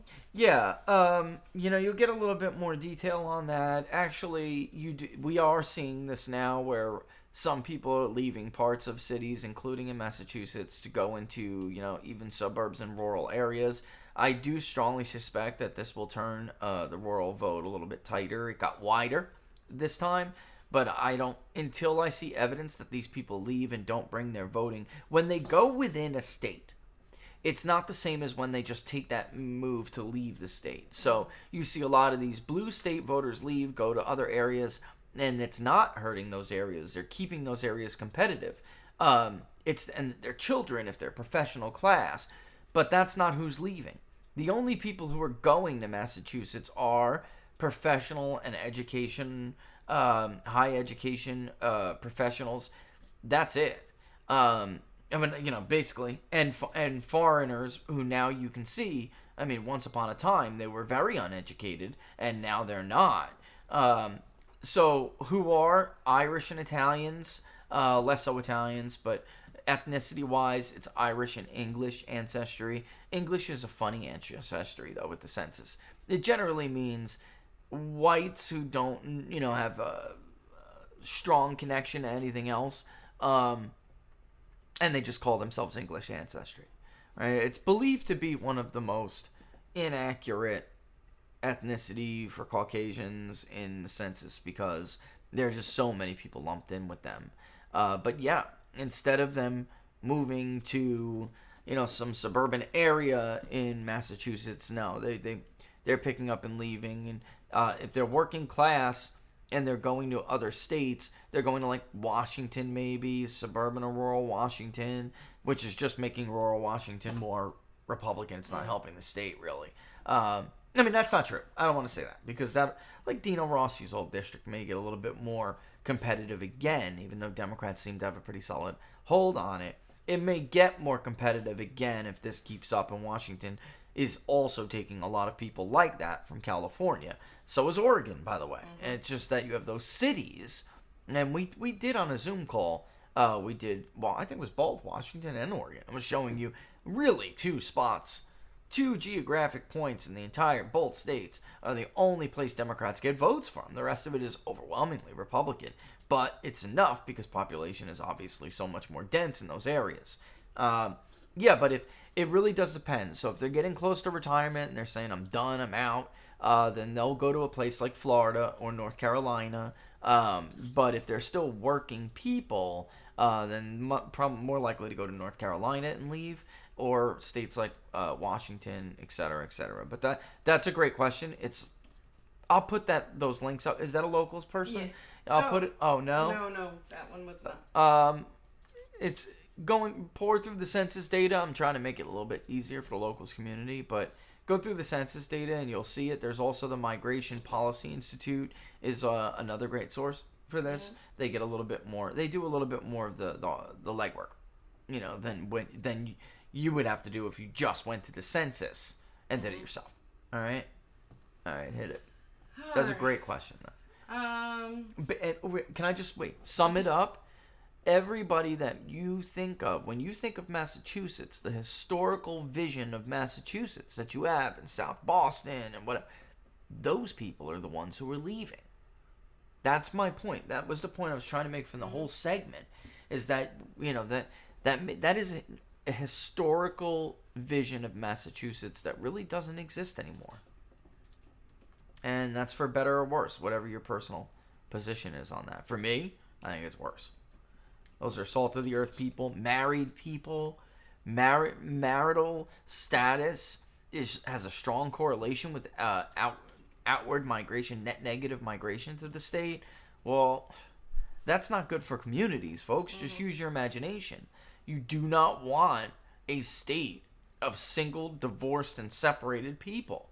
That doesn't make strong families, make for strong communities, make for strong autonomous areas like states, municipalities, townships, whatever you call them in your area. It is not good to have a large divorced population. These are the ties that bind us all together. And sadly, both California too. There a lot of these blue states promote this crap. And it's not good for long-term community growth. It's just not. All right. Superior would like to know, because it's kind of coinciding with the previous question. New England states are blue because of migration for mass? Immigration, migration, education. Massachusetts is just a great example of it. But New Hampshire is bluer because of Massachusetts. Yes. Absolutely. But they have their own independent trends. This applies to everywhere. And Vermont is the answer to that other question. Mm-hmm. Vermont is so disproportionate. And a lot of the people who leave big city Vermonts move to rural Vermonts. And then they make... So there's like no rural base in Vermont like Republicans have in other states. And it really goes to show you how political coalitions... going back to a saying I've always said, the only thing consistent about political coalitions is that they consistently evolve. They consistently change. If you are a lover of the classics like I am, you will remember White Christmas, when Danny Kaye and Bing Crosby and the ladies are talking, and they make a comment about Vermont. You say, what the hell's in Vermont other than snow and Republicans? Yeah. Right? Because that was what Vermont was back then. Now, you would never have been able to tell Danny Kaye that all these years later, there would be a socialist senator who wins with 50, 60-point margins all the time. He'd be like, no. Yes, Danny. Yes. All right. Also, which is kind of coinciding with the immigration kind of thing, Provis wants to know, which states does Rich think right-wing Northeasters should be moving to as a matter of strategy? New Hampshire and Connecticut and Maine. New Hampshire, Connecticut, and Maine. That's a great question. Maine, New Hampshire, and Connecticut, guys. Focus your efforts there. And a generation or two, you'll overtake both, two or all three. It's been Maine will go first. Yep. Connecticut, the voter file looks ugly if you're just looking at the voter file, but I would point to certain legislative districts when we really break down Maine, where they're not changing their voter registration, but they're obviously voting more Republican. It just takes time for those ancestral roots to break down. It takes time for people to say, you know what, I was a working Democrat, my father was a working Democrat, my grandfather was a working Democrat. It takes time for them to realize this isn't what the Democratic Party is anymore. And there are areas in places like Connecticut where we're seeing that. Donald Trump exacerbated trends like that in places like Maine, but they didn't focus on other areas, which is I'm telling you, a crying shame. Mm-hmm. Crying shame. Because Connecticut, look how close it is, Laura, in governor races all the time. Look how close it is. That is extremely indicative of people. When you see partisan voting indexes shift that dramatically between federal and state races in a state like that, it tells you that party loyalties don't run that deep. It's just that one party is deficient and their brand is not good, so. All right, good. Let's get one more and then I'll bring on Dawn. Lisa Matthews, real quick. She's behind. She's catching up. But she said, it's disgusting, but a teaspoon of white sugar will cure your hiccups. I was just really? Saying, yeah. That's what you know what I usually do for hiccups? Breathe in a bag. Breathe in a bag. Because hiccups are essentially what? Too much oxygen on your hemoglobin or something like that attached. But anyway, Adam Krajecki, I think. Krajecki. Okay. I asked on Locals, but I'll ask here too. What does Rich think about the chairman of the Oklahoma GOP endorsing Lanford's primary challenger and the Oklahoma trying to censure Lanford and, I don't even want to say, in a huff? Yep. Look, that's another great... Utah's another one. We have this governor. We have these very deeply red states. You will never see this with the Democratic Party, where you have these deep blue states, and then their representatives, their senators, whatever, elected officials go to Washington, D.C. and just become something they're not. If you remember, he was the insurgent candidate. Mm-hmm. He was not the establishment's first pick, but then he gets to Washington and boy, he plays establishment. Yeah. He plays it good. And he's going to be like, he's like auditioning to be the next John Thune or something, right? Another total fraud. Because D.C. is not geared towards republicanism, you won't see that happen with Democrats, where they'll come from blue states and then end up being more conservative than they told the voters they were. That simply doesn't happen. And why? Because D.C. doesn't promote that. It will punish you for it. Look at the hit pieces they're running on Kirsten Sinema. Because she refused to go along with a few of the things. She's actually representing or trying to represent her voters in Arizona on some of these issues. And yet, they run hit pieces on her. She abuses her staff. I mean, you'll never see that with the flip side. Like somebody from Oklahoma, you would think would be extremely conservative. This is what I think of these. Not just this, but other examples. It is not only their role, and they're perfectly within their right to do it. I would argue it's their duty, because the original design of the Constitution gave these very people the power to rein in a senator who was not doing what he was elected to do. He was not representing the voters of his state. And now we don't have that because of the 16th and 17th Amendment log rolling deal. So there's no way for a legislature to recall or whatever it may be. If you go to Washington, D.C. and you refuse to, this is the only other recourse there is. You need to have your party censure you. You need to have your voters replace you, remove you, or at least there has to be mechanisms. These kinds of actions really should be the first step to letting some of these corrupt senators know you have failed and disappointed us. You are not represent. Here is your warning, right? Here is your warning. You have not represented us. Because sadly, what's going to happen? Langford's going to have a bunch of outside groups from K Street pour money into his state to try to defeat the forces of his own state and his own party, whom he should be representing. So the media gets all huffy over this because they have a view of DC supremacy. That's their view. They don't believe that the state should have much say in what these guys and girls do when they get to DC. It's perfectly all right for them to lie and pretend to be something they're not, and then once they get there, they play ball. That's fine. It's like, that's par for the course. So anybody who does anything to challenge that or assert some kind of authority over that, they're going to get smeared. They're going to get attacked. But good for him. Good. That should be a warning. You are not doing what you were supposed to do, and here we come. And that's it. Here we come. All right, let me... real quick question. Hold on, let me try to bring on Dawn. I don't know what's going on here. Several locals members want to know. Oh, there we go. It's just doing it wrong. But go ahead. I'll answer this while I'm doing it. Zoom chats resume? Resume! When should the Zoom resume? Yeah, I guess some people just didn't like Saturday. We also had lots of plans. Yeah, we did that. And people were like, dude, it's kind of like the 4th of July weekend. I was getting messaged, And I don't know. Soon, though. And I have to settle on something that we're going to go over, because I only used those to talk about polling because we had polling out. In between those times, I'd like to use them to do my original idea, which is to have a discussion, just kind of shoot the you-know-what over like a Federalist paper But I need or to something. set parameters for you. It is only going to be an hour. It's impossible to answer everybody's questions for an hour. It's impossible. Not if you give me 2-minute answers. Well, that's why I was thinking if we did like a Federalist thing, we can have more of a discussion. We could start with the Federalist. Like Owen's idea. That was a great idea.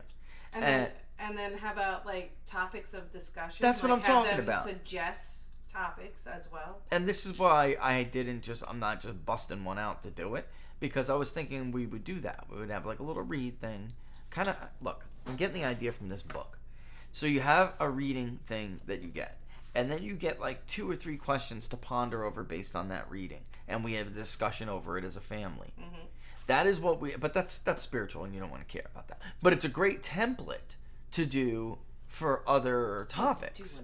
Well, no. I mean, like, you I know, you but don't want that's this to not be what your we're topic. doing. This is for, like, the male's supposed This to be is the our spiritual family. This is our family pusher stuff. in the household. I'm trying to do my duty, but That's right. but basically, yeah. I mean, soon is the answer to that. I may drop one on you at any time. I'm getting complaints. 1 hour? Listen. I told you, I 1 got hour is not 3 enough. Kids. 2 hours is a compromise. An hour and a half is a compromise. No, they've been like 3 hours. No, they've been like 4. Sometimes 4. I mean, yeah. I remember being at 1 a.m. and I was like, let's go. And instead of muting everybody, I was thinking I'll direct, like, it's the same thing as if we were sitting in a room. Nobody's muted in a room. So instead of muting everybody in the room, in the chat room, everyone will be all right. We're just going to have to respect each other and no talking over each other. And kind of, I'll direct it, but everyone can speak up when they want and bring up things that they want. Maybe we'll do a little around the room kind of thing. What are your thoughts on this?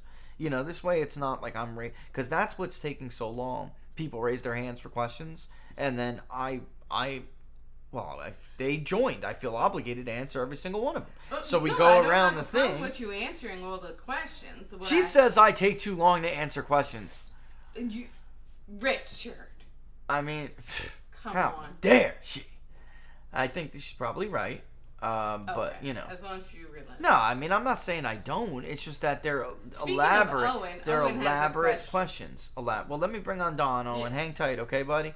It's already 12:36. I think I told Don 12:25. I just completely forgot. He's shaking his head. Yes. All right. Oh, can you hear me, Don? Are you on? Let's bring on Don. Yeah, there he is. Yeah, man. Man of the hour. Listen. Hey. Listen, Don. So I don't know if you were listening to Massachusetts, right? And how much it has changed over the years. I got a question for Don real quick. Why did they get angry when you bring up the word replacement as if that's not what they've been doing and it's not like an open secret? I mean, Massachusetts is not the Massachusetts Ronald Reagan won in 1980 and 84. It's not the Massachusetts that Mitt Romney won when he was the governor of Massachusetts. Like, the dramatic changes we have seen. And it's intentional. Government policy has done this. Don, government policy has promoted the domestic white population to go to indoctrination centers in post-high school indoctrination centers. And government policy has encouraged these people to come from, other countries, and they're only taking certain kinds of people. And they promote them to apply for visas and permanent residency. These are government policies. Why do they get so upset when you use the damn word replacement as if that's not what Ted Kennedy himself advocated for after Ronald Reagan crushed Jimmy Carter and Walter Mondale? Yeah, they don't like it when you're right over the target. They have a hate problem that with crap, that. man. When you call it what it is, they don't like it because you're supposed to be too stupid to know what it is, right? Yeah. You're supposed to be too stupid to understand what's going on. And if you understand it, then maybe some other people understand it too. And yeah, they can't have that. That's not good. So that's the bottom line right there. They do not like it, and you're supposed to call things what they want you to call them. They're going to give you the word to use. Look at the mainstream media, right?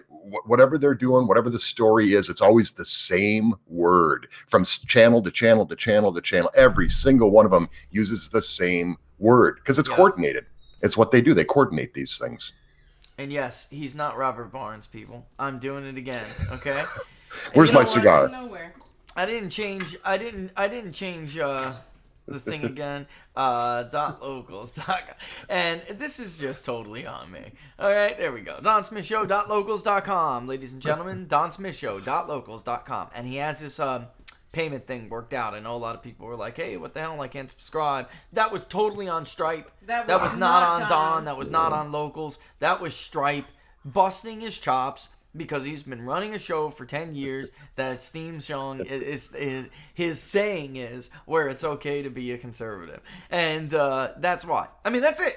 That's it. There's nothing untoward or even out of the ordinary. Yeah, and they wanted me to just go away quietly too, but I didn't. But he wouldn't. Right. I wouldn't. So here I am, and it is fixed, and they had to bow. So there you go. Yeah, I mean, that's crazy, man. I mean, that was ridiculous. And oh, my. Weeks and weeks. What did you guys talk about on Thursday? For those of you who don't know, tell people what you got going on, what you do on Thursdays for people who may have showed up and don't know. Yeah. So on Thursday, every Thursday night, 5 to 7 p.m. Eastern time, it's Dave Perkins, myself. We do a show called The Conversation. So we pick somebody that's an interesting person that maybe people aren't aware of. We have them on, and we had that guy last night for sure. We had Rear Admiral Denny Wisely. Yeah. An incredible guy. He flew over 350 combat missions, the first guy to shoot down 2 MiGs in a single air fight. He went on to be the commanding officer of the Blue Angels. He was the test pilot for the F-14 when that was in development. I could go on and on. The guy's just absolutely amazing. And we had about 30 minutes with him last night, and it was, the guy's just, it's amazing. I've known him for a while, and I had the chance to meet him. The first time I met him in person, we were in South Carolina, actually, and we had a dinner. It was myself. It was Admiral James Ace Lyons. It was Admiral Wisely, Lieutenant General McInerney, and I was sitting right in between all of them, and I just sat there and listened. I was they hate McInerney, man.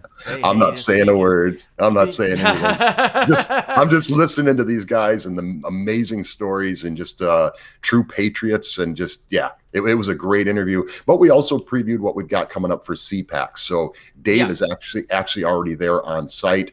Just before I came on the air, I just got confirmation on Representative Louis Gohmert. So we're looking forward to that interview. Some interviews lined up, folks. Let me tell you. We're going to have some fun. So Dave is actually, today he's interviewing Representative Andy Biggs, and that's on Arizona, and he's going to talk about the audits. What's the latest on the audits? He's also going to talk about the big tech censorship, because that's something that Andy Biggs is involved with on his committee that he works on, the technology. One of the few. One of the few. Yeah, good guy, just a totally good guy. So I'm looking forward to seeing that one. I wish I would have went today, so I could have been part of that. But I went to line it up yesterday, and they were like, "Oh, we're only there on Friday. Can you do something?" I'm like, "Yep." My co-host is there, and he's all over it. So Dave will get a great interview with Andy Biggs, and we've got Marsha Blackburn, we've got Representative Bobert, we've got Jack Brewer. She's such a pip. She really is, Bobert. I met her in Tampa. When did we go? She was something. She's like, oh, it's the People's Pundit.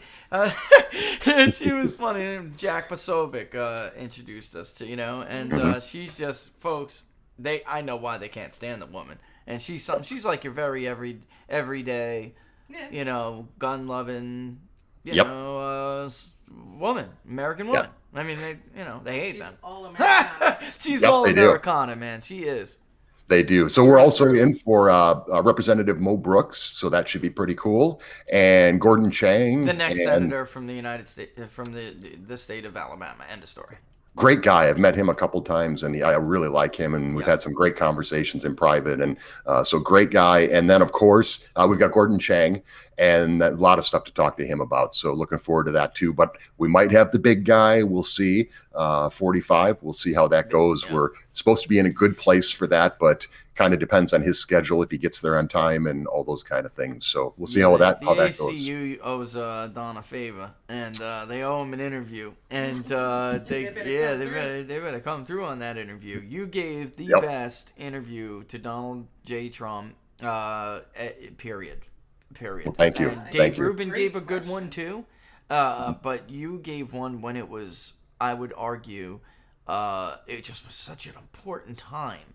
And he had just he had just taken the lead in the primary, in the polling lead in the primary. And you were the only one, including his friend Bill O'Reilly, who had pretty cool interviews with him. You were the only one who had a serious conversation with Donald Trump that would have benefited the voters in the least. I mean, all this stuff was a show, you remember. And then Don gets him on, and Don says, I'm not going to have this interview devolve into what always happens with a Donald Trump interview.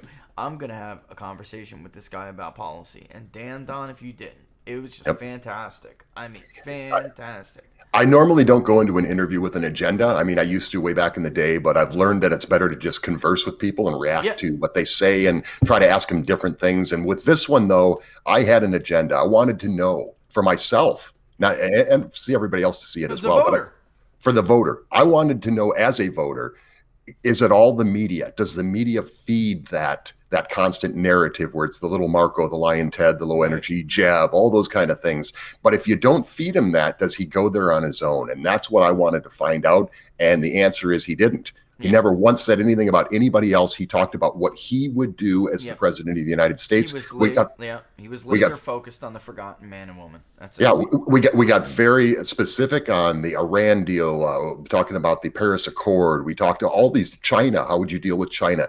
Every single thing he said that he would do as president within 6 months, every one of them he had already done them. So that's amazing. Go ahead.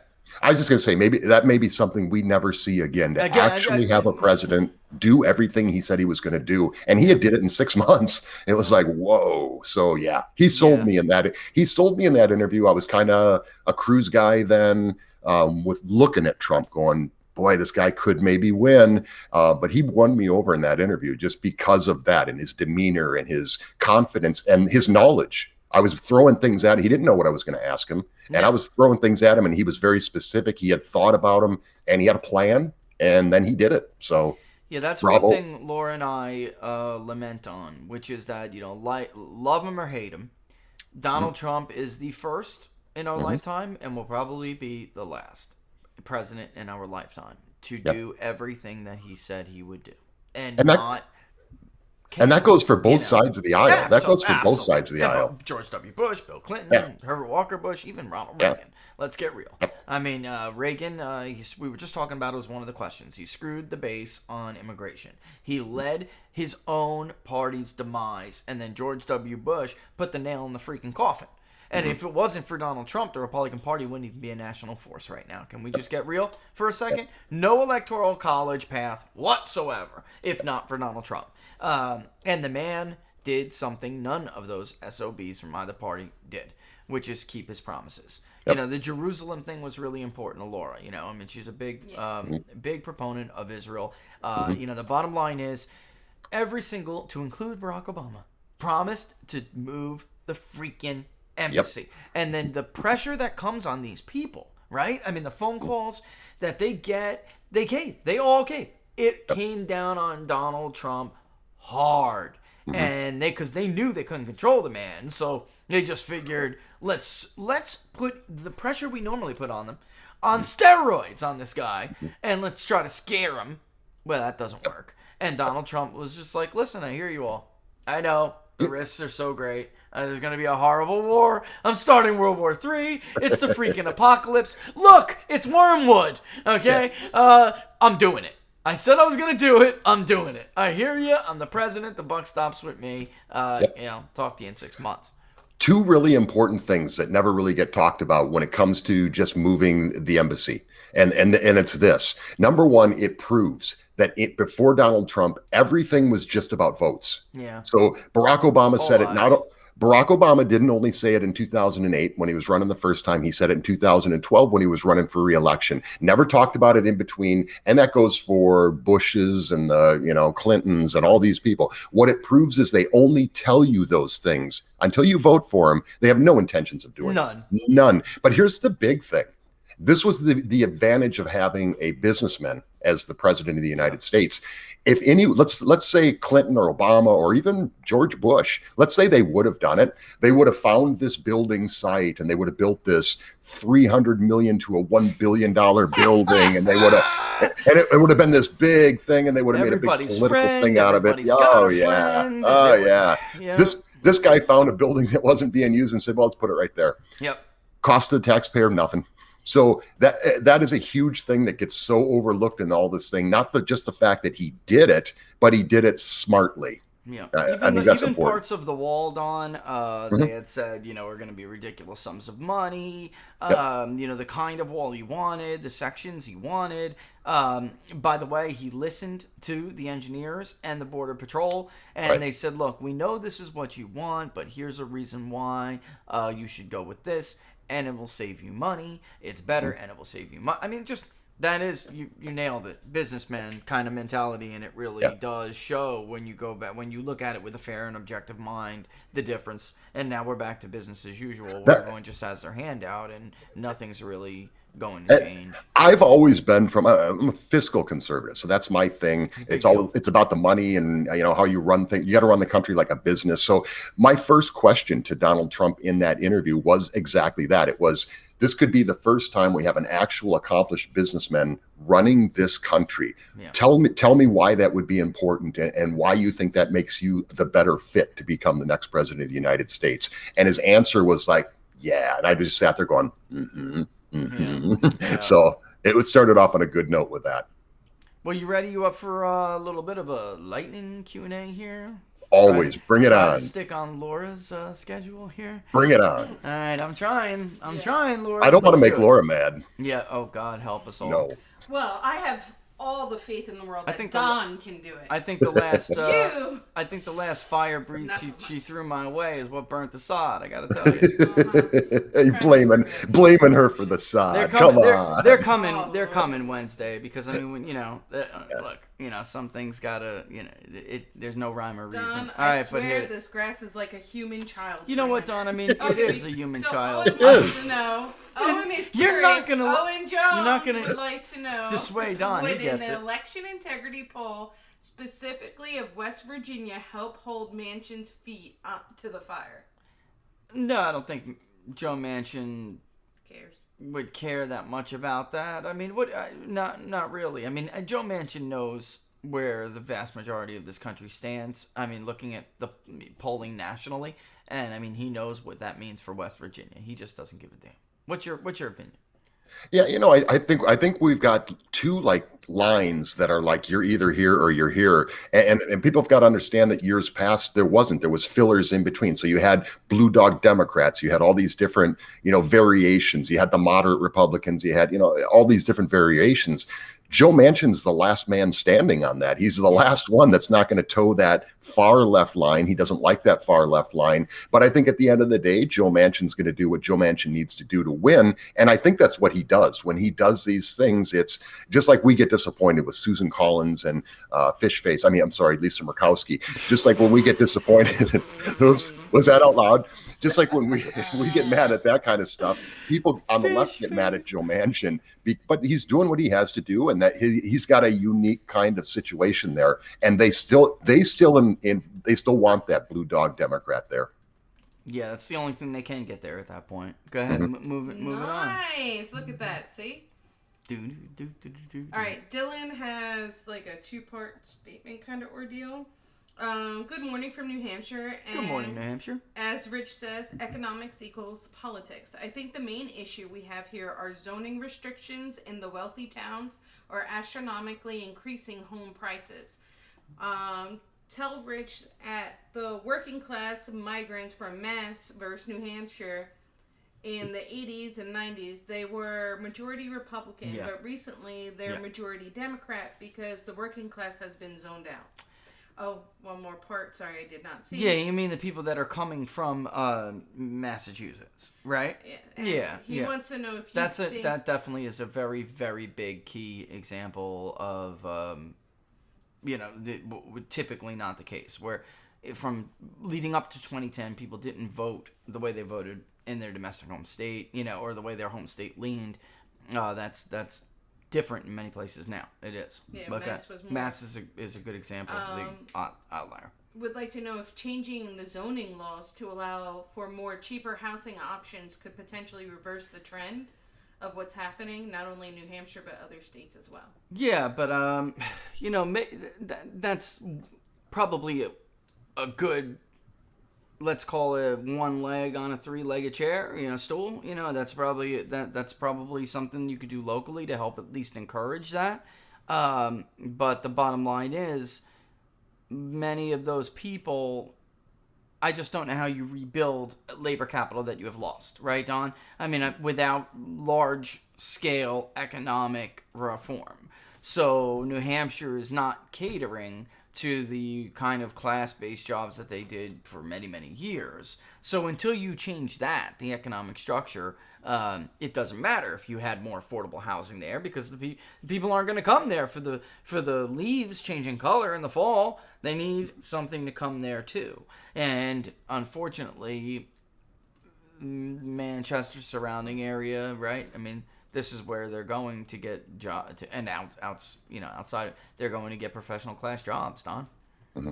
Yeah, exactly. Yeah, I think one thing people need to understand, and maybe a lot of the people watching right now do, one thing you got to understand is this was the big thing, really the hidden thing that was with President Trump was the regulations. So here you've got this new administration come in, and they're going to reverse all this stuff. They're going to get rid of executive orders that cut down on regulations. They're going to do all these different things. There is a real impact on this. So when you get to the local level, you've got to make up for some of these things because now the economic stuff is falling apart. Housing prices are rising because lumber is up, because of all these other things, because regulations have gone up. Now it takes longer to build the house. You got to jump through more hoops to get there. So it's all relative. And it all comes down to these localities who have to figure out, okay, now how do I make up for this? Because now we've lost this because of the economy. And it's a snowball thing. And that's what I'm really kind of fearful of right now is as it builds more and more momentum, it's going to get worse and worse. There's an executive order today, Joe Biden, he's going to crack down on big tech and big business and lobbying. And, this guy has all the answers. I wish he would have run for office like at some point in his life. Maybe he could have, gone in politics before, and he could have fixed all these things and made sure they never happen. Oh, wait a minute. No, I'm sorry. He was in there for like 100 years and is probably responsible for most of the things that now he's fighting for. He's not fighting for anything, guys. I hope you understand that. So yeah, Don, you just nailed it. What a total fraud that entire argument was surrounding the 2020 campaign. This guy not only couldn't fix any of this crap, he's responsible for it. He did it, for the love of God. And that is why Barnes and I just kept saying, I don't know why you keep veering off a topic. Joe Biden sent your jobs to China and your kids to die in the Middle East over and over and over. That's it. That's all. And he sent your kids to prison. The crime bill. Who do you think created it? And African Americans, he sent your young men and your compounding the fatherless issue over and over and over. That's Joe Biden. That's your. He was afraid of predators walking the streets. There's one thing I want to throw your way, and I'm going to step while you answer it because this is your neck of the woods. I'm going to step, but I'll be back in like 30 seconds. I won't be long. The Wisconsin one, I want to gear really, towards Don. I mean, and I then can. You, Michigan I can come back and like I said, I'll be like 20, 30 seconds, but I just got to step. But Wisconsin, and right now, I'm seeing a midterm. What they want to know is there any good potential candidates for governor in any of these states, Don, and I'm seeing 2022 line up to be a great Republican year, but their bench really sucks. As someone from Wisconsin, the lay of the land over there, the politics, the players. Can you add some light to this? And I'll be back in 20. Sure. Yeah, Wisconsin is definitely in a great place right now for Republicans, but I think it's much like in Michigan and some of these other states where it was always kind of getting close. In fact, President Trump won those states in 2016. So it's the perfect time, but you've got to have a good candidate. What I do know about Wisconsin is I know there's a high frustration level with Governor Evers. The Foxconn thing was horrible for him. He literally ran his campaign on he was going to fix the relationship between the state and Foxconn, who was bringing all their flat screen TVs from China. They were moving their stuff from China to the state of Wisconsin, 13,500 jobs. But he didn't like the tax cuts. And so he used that whole class warfare thing. And the end result, they're going to end up with 1,500 jobs there. 1,500. It was going to be 13,500. So this is the Amazon AOC thing in New York City. But the thing here is people get it. People get it. So no matter how the media spins it says, no, it's a better deal for Wisconsin. How could it possibly be a better deal to lose 12,000 jobs and to get all that manufacturing into the state of Wisconsin? This was bringing jobs back from China.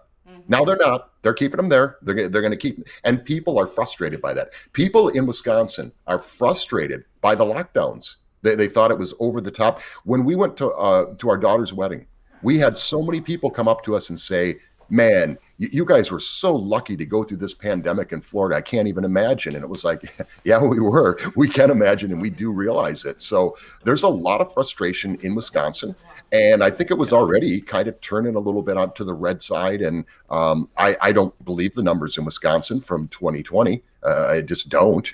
And so whatever, call me crazy, whatever you want to do. But I talk to people. I don't know a single person who didn't vote for Trump. So, I mean, I think if they get a good candidate, if they can get somebody, I don't want to say Scott Walker because I don't want to put anybody in this box that you have to be like Scott Walker, but Scott Walker was the perfect guy at the perfect time for it. I think he is now too. I don't know, he's going to be one of our interviews. So I'm going to ask him that. I'm going to find out what he thinks about. You better.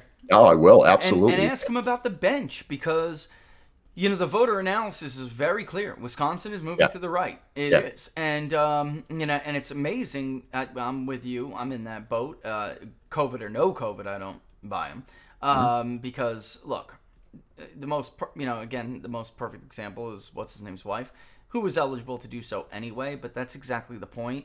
That, if she did it, claimed indefinitely confined. The bottom line is, it was an end-round way to not have to verify. I mean, if you don't find that to be disgusting, deceptive, and suspicious, then I have a bridge to sell you in New York, okay? Because you are a naive fool. There is no reason for the jump. I mean, we're talking about a couple hundred to maybe a couple of thousand each year, and this time it was almost 200,000. Are you nuts? Are you nuts? And by the way, where did those come in from? Because we actually were able to track some of those by geography, and some of those margins in Racine and Kenosha that tightened. That was solely because of these chunks of indefinitely confined that came in, 6,000 here, that were overwhelmingly for Joe Biden. We know they were overwhelmingly for Joe Biden. It didn't make any sense. It just didn't make any sense. But anyway, I'm not going to get in, to that. The problem I see in Michigan as well, I think Whitmer can be beat pretty comfortably. Not not badly like a what's his name, Schneider kind of win, but a significant win because she was a poster child for the lockdown, and if you're going to get killed outside of Oakland County. It's like anything from Wayne to Oakland, you have a problem. Maybe obviously there's still in Michigan, there are still some rural areas where Democrats don't do horrible, but in the up, which is Upper Peninsula, margins there are going to be enormous. So I just don't see, Don, anybody though it's like they didn't groom the field. This party overly relied on Donald Trump for so damn long. And I hate to say it, John James, I mean, he did it in 2020, many of the mistakes he made in 18. So a lot of people are like, well, we can maybe try to get John James to jump in the race for governor. And I'm thinking to myself, not if he's going to run the way he ran before. Gubernatorial races are even more local. And he ran a Senate campaign on Fox News 2 times. There was a very serious lack of ground or grassroots connection there, and you know that better than anybody. Well, let me take a minute on that. Tell people what I'm talking. This is really important for people to understand this, and we've talked about this before. It's the lack of courage, right? So it's people overthink things like, well, if I do this, then I'll lose it. No, you be yourself. You put your message out and you stick to it. That's if you want an example of how that works. 2016, his name was President Donald J. Trump. He didn't bow because they came out with the tape, the Access Hollywood. He whatever. Boom. He just kept going. So John James, I actually had a little pretty women. Sue me. I had a little bit of I don't want to say I had anything to do with it, but I kind of helped out a little bit with getting Ted Nugent's endorsement for John James. So we're going to do it on my show, right? So kind of a little self-serving too, right? I have a big show. I got Ted Nugent live.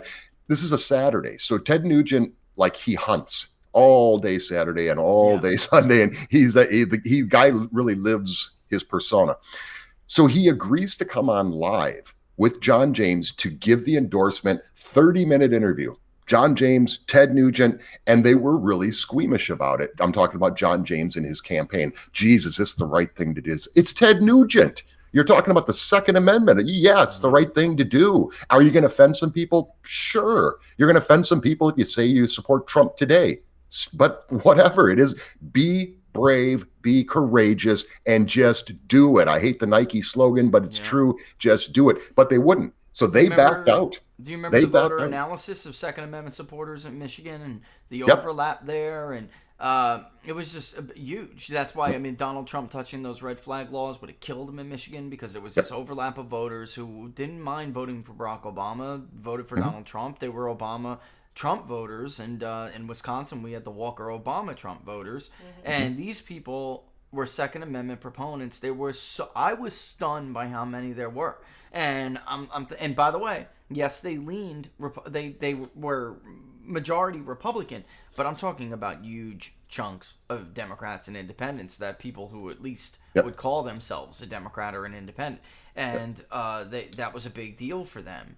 Now you look at somebody like a John James, and you think, man, that guy is a database vote waiting to happen. All right, come on, can we be real? Yeah, he was served in the military. So what? He looks like, and I don't mean so what, I'm not trying to denigrate his service. What I'm saying is it's not a two-way bona fide, you know? And just because you're in the military does not, look at Mark Kelly, who's an astronaut. He'll take your guns away in a second, you know? So what?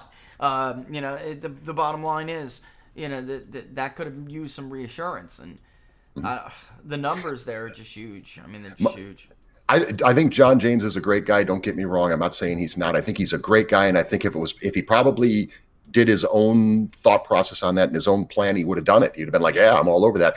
It's the handlers. So here's what I say to anybody that's going to be handled in a campaign.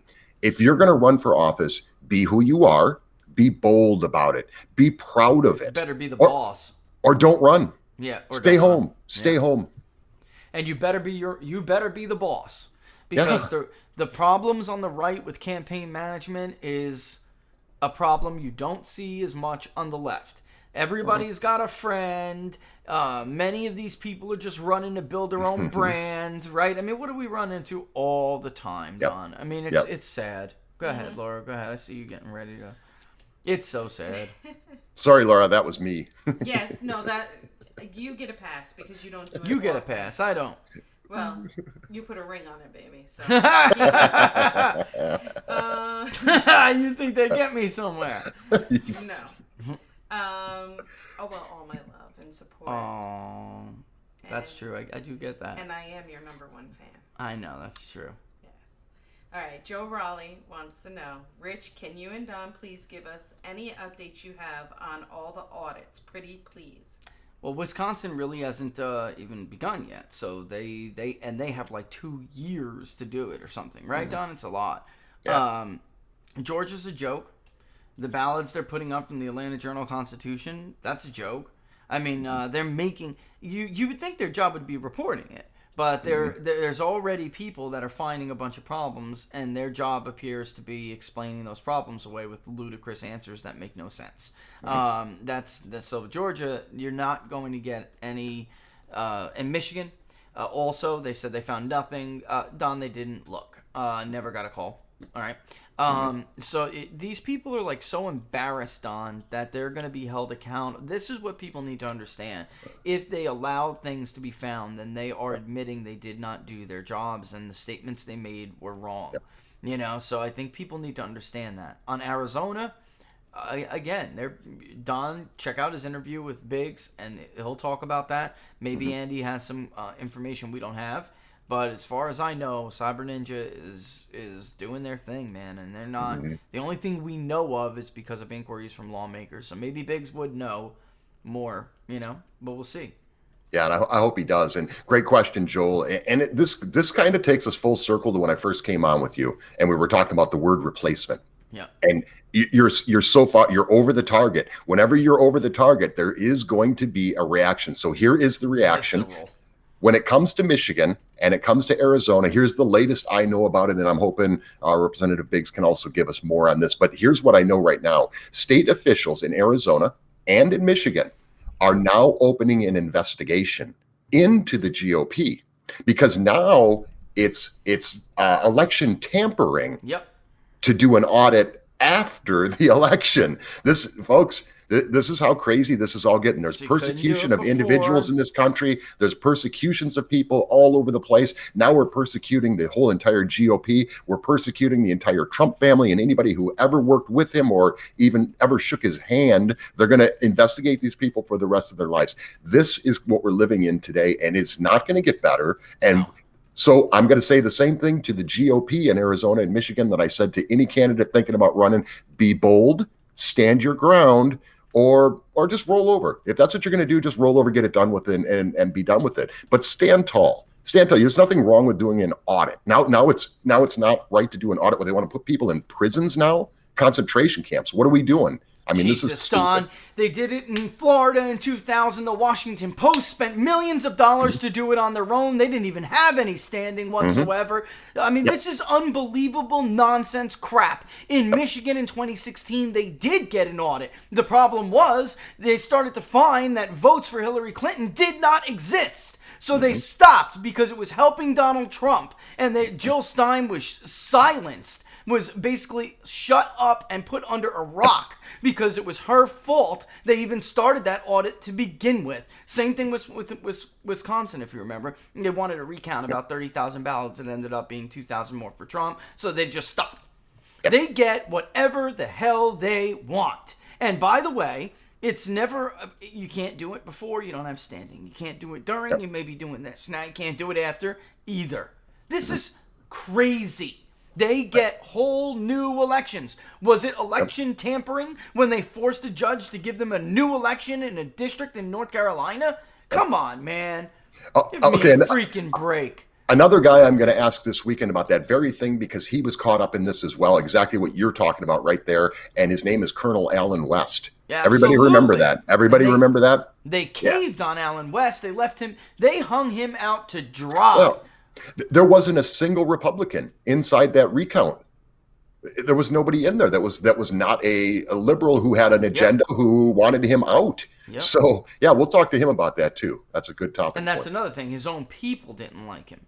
So, because, you know why? Same reason they don't like Ted Cruz. Ted Cruz was elected. He said, I will do everything in my power to stop Obamacare. John Boehner wanted to wrap up the debt ceiling and put his port in his hand, the drinker that he is, and head back home. He wanted nothing to do with keeping his promises. Ted Cruz got on their bad side because Ted Cruz said, I was elected to do something, and I'm going to do my damnedest to do it. I will derail it if I have to hold up the entire debt ceiling. I will have to hold up funding the government. I will close this puppy down because that is what I told my voters I will do. And if it means everyone's got to stay here a little bit longer, then that's tough crap. And they hate him because of that. That is, he never got anybody's, the people who were there before who hate him still hate him. He never won anybody back after that. He committed the sin Donald Trump committed. God forbid you keep your freaking promises to voters. God forbid. You got to be much more like John McCain, who will lie bald-faced during election season to the camera about how he's going to do the same thing. And he's going to stop illegal immigration. In fact, I've been single-handedly stopping illegal immigration for years in this state. When Kelly Ward was running against him, he lied his way to re-election. And he was such a virtuous moral man, a hero. Get out of here. Why do you think CNNs and MSNBCs and all those guys had John McCain on over and over again? Because they knew he was lying, and they knew if he got back in power, he wasn't going to do any of those things. So they were worried that Kelly Ward might. She's going to do these. Oh my God, we can't let her win. So yeah, and John McCain thinks, I think they must really like me here at CNN. They hated his guts, but he was an idiot. So yeah. And by the way, for you people out there, Mcsally was an end round Kelly Ward. Kelly Ward was going to win that primary, hands down. That was her time. They stole it from her. Ducey and the Republican establishment stole it from her, convinced voters in Arizona that she was going to be more electable. That was a load of crap. And by the way, someone much more like Donald Trump, she was. And Donald Trump performed 8 points better than Martha Mcsally. 8 points better. So tell me whether or not Kelly Ward was going to be blown away in some kind of what's his name? Who got killed? Goldwater-like kind of defeat. Okay. Get out of here.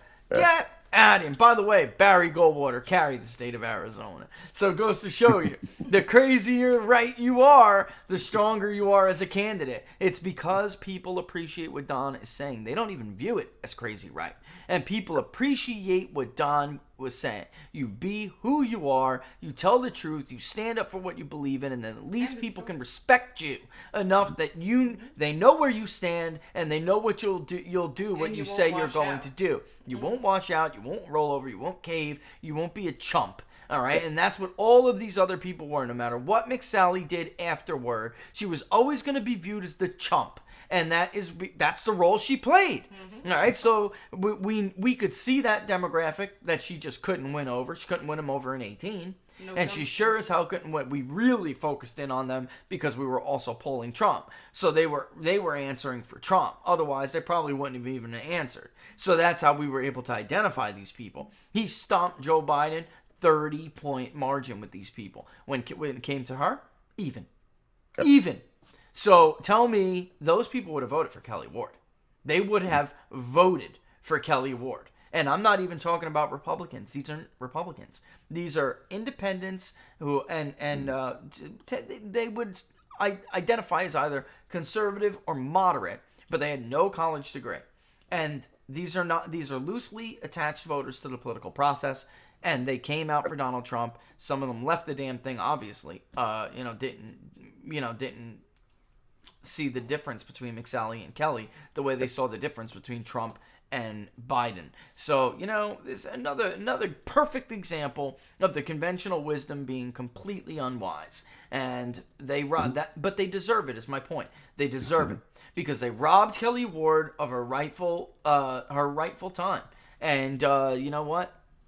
Karma's a you know what. I don't know what to say, Son of a gun. And tell me Kelly Ward as a physician would not have repealed or at least been a better vote on Obamacare for Republicans. And I will say this.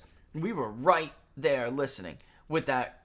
They tried to smear her over the John McCain statement, right? You remember that? We heard every word. She didn't say that at all. And you had all of these chumps from National Review jump on her and pound her because they wanted Mcsally because why? She's a pilot and maybe she's a better vote for a war. That's why they wanted her. All right, not because she's any better of a person. These chumps knew damn well that they were playing a pawn in the media's game, and they still didn't care. Because we were there, heard the whole thing. Kelly didn't even peep. She didn't even make a peep about that. Not like Donald Trump, who would have just flatly said, I don't like the piece of crap. I don't care what he did in Vietnam. Right? I mean, the point Kelly Ward was saying, however, is that this is a tragic disease, and people really cannot operate with this kind of disease. So maybe he should consider, and basically, she didn't even say maybe he should. She just said that I hope that he reflects, him and his family reflect, and they do the right thing. And by the way, during that, I spoke to, I'm not going to say his name, but he's a psychiatrist. And he's like, if you have a terminal ill disease like this, all right, because he couldn't stand John McCain, but he really, put the nail in the coffin with him with this. If you have a terminally ill disease, would your last thing on earth be putting your family, not spending time with them, taking time away from them and whatever it is that you may want to do, to go fly to DC just to stick your thumbs down, to stick it in the eye of Donald Trump? What kind of a person does it tell you, someone like that is? If that's how they choose to spend literally the last moments they have on this earth, and it's like, wow. From a psychiatry perspective, he really made this incredible argument, and I'm like, wow, man. Think about this too. So John McCain at the very end, right? So the guy's on his deathbed, and what's he doing? He's making a list of people that he doesn't want at his funeral. Talk to the psychiatrist about that one. Yeah, he did. This was like after he had just passed, and he was like, think about this for a second. This is a man lying in state. Yeah. Everybody's lionizing him. Think about what would you do with your final hours on this earth? What would you do? Would you make the same decisions that he made? And it was a series of them, man. He decided to do a 2-hour documentary in which, what was the point of it, Laura? To stop Donald Trump. I mean, that was... Man bad. Yeah, Orange Man bad. Really, man? Really? You invite the media into your home on your ranch or whatever the hell it is, to sit down with you, looking the way you look, with your family, obviously suffering the way they're suffering, and this is what you choose to do? Because you get 2 hours of footage, Don. How long were they following him around? Yeah. It's a character issue. It's a character issue. Oh my God. All right, let's get one more and then wish everybody a good weekend. Dawn, tell them what you got going on. We'll do our thing. Let's get one more, though. Let's get one more. It's 20 after 1. I got 2 more. All right, 2 more. We'll be quick, Dawn. 2 more? Okay. I was going to ask Colin's question, but being that he was a little off his rocker, I decided to delete your question. Just letting you know that.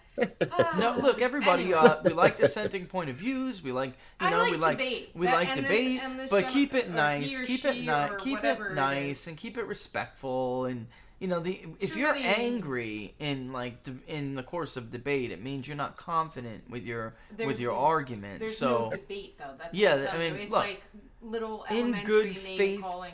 no name calling is unnecessary. I name call politicians here. That's it. We don't name call each other. But anyway, that's enough. Because of that. that's what they want us to do. They want us to hate each other so we don't direct our ire where it belongs, which is toward moving them. forward from the forgetfulness. Anyway, C would like to know, what is holding Wisconsin from pushing into Iowa, Indiana territory? That's a good question. And I would say, honestly, there's probably 2 things, which is Indiana and even Iowa, the big evangelical vote in Iowa. It's actually even a little bit bigger in Wisconsin. And you have more of a working class population in Iowa and Indiana. You do have it in Wisconsin as well, but there are other metro areas. And then you have upper northwestern Wisconsin, which looks like southeastern Wisconsin, 2 counties specifically, 3, but really 2. Birthplace of labor progressivism there. So some of it's ancestral combined with like the Ben Shapiro kind of Republican, like evangelicals who like Ben Shapiro and think somebody like Donald Trump and his working class message a little bit scary, right? And then Donald Trump even won ridiculous margins. He did better than George W. Bush, but there's these holdouts who absolutely know they agree. They know they agree, but they're they're duped by the people Don and I were just talking about. So in Iowa, they don't give a damn. They just don't give a damn. Ohio, by the way, same thing with their evangelical population. They don't give a crap. And Indiana is less evangelical and is just much more working class, salt of the earth, Midwest. Indiana looks like the Midwest states, how they all used to look 30 years ago, right? And that's why it's so much more pro-Trump and pro-populist conservatism, whatever you want to call it, right? That's just the America First agenda. And Iowa, obviously, you got the younger group of kids, but you also have a lot of conservative younger people that counter them. So Donald Trump won every single age group in Iowa in 2016, and I believe he did it again, right? In our polling, he was even winning 18 to 29-year-olds in our polling. That's why we were like, this is over. And I don't know how all these people, to include Ann, had close races there. We never did. It looked to us when looking at, the difference in the polling, Iowa was never really close like Wisconsin and other places. You just had a big percentage of the people who were telling these pollsters they were undecided when they were not undecided, Don. Okay? So when we really nudge people and try to get them to make an answer, we don't take no. We don't take undecided for an answer. It's like very, very few. And once we did get them to lean, it was very overwhelming. And like I said, you look at every Iowa too. I think Donald Trump won the 18 to 29s in Ohio. Excuse me. But so, or at least it was very close. But Wisconsin is a little bit different too. It has a bigger Asian population, which is pushing from 8 to 11%, depending on depending on the electorate. So it's weird. It's like, yes, overwhelmingly white, but then the minority groups that are there are even more liberal than some of the other states like Indiana. They have minority groups, and it's a little bit closer, so it's not overwhelming. So Wisconsin is actually one of the more diverse, but it is headed toward that direction, to make the long and short of it, Don, because unlike Pennsylvania and Michigan, Iowa's like 2/3 rural. So, it's headed there. It's like Douglas and Ashland and what's the other one? Bay, I think. They're holding Wisconsin from just completely blowing to the right, because these areas were Obama country, and then Trump did better than most Republicans do up there. But like we saw in the midterm in 2018, they could swing back. Wisconsin's swingy, So I don't know. What are your thoughts on that? Yeah, I think, if you look at Iowa, you're obviously looking at rural areas, a lot of rural areas, and there's an impact there to that. If you go to Wisconsin and if you were to take out Milwaukee or Madison, but if you just took one of those out, it's a right state. It's a very red state. Yes. Very red state. Yes. And that's one of the things and then you hear the term flyover country. That's really what this is all about, because the left is focused for decades now on, they want everybody to move into the big city. Why do you think they want that? Why do you think they try to push that? Yeah, exactly. They want you to go to college, go to the indoctrination camps, and they want you to do all ththese things. They hate rural America. They absolutely despise it because they can't control you. You're not watching as much media when you're living out in the farm in Wisconsin. You might watch a little bit of it and you really don't care as much. You're not as politically involved, right? So, yeah, and even if you look at Indiana, the same thing. You've got Indianapolis, but other than that, it's a lot of rural stuff like Goshen. That's really red area, really red part of the state there. So you take Indianapolis out of Indiana and it's boom. Yep. And it's as red as Wisconsin would be without either Milwaukee or Madison. You'd only have to take one of them out in Wisconsin to flip them. It would be not even close. Yep. And then Indiana has one of those big, very highly predictive pivot counties that going back 60-something years, Vigo County and Pike or Perry, right? But definitely Vigo. And it's not a small population, right? Not huge, but not small. And, it was plus 15 and 16 for Donald Trump. It was plus 15 in 2020. Mm-hmm. Yeah, exactly. Not a freaking swing at all. All right. Last and final. Let's boogie. Lucas Farber had a pretty good question. How close does Rich think we are to civil war? That's a good question. Pretty close. I think, honestly, I do think that. Because I think about, there's a lot of people who aren't standing up, to push back now when it matters. Like this Free Political Prisoners rally on July 17th. Either go, show up if you can, contribute to Matt if you can, help him out. Whatever, lookaheadamerica.org says they need. Very, very, very strongly suggest you give it to them. I'm even getting in the car myself and driving to D.C. because of this. This is the moment where you have to push back, because if they keep going and they steamroll, there is an element in this country who will never lay down. They just won't. So if the rest of the country does not stand up with them for the principles that made this country what it is, then eventually it's going to become a clash. I think the divide is simply too big. There's nothing to reconcile anymore, Don, because it used to be, yes, we all had disagreements, but we agreed on certain basic fundamental principles. That was Americanism. You didn't mess with it. You didn't touch it.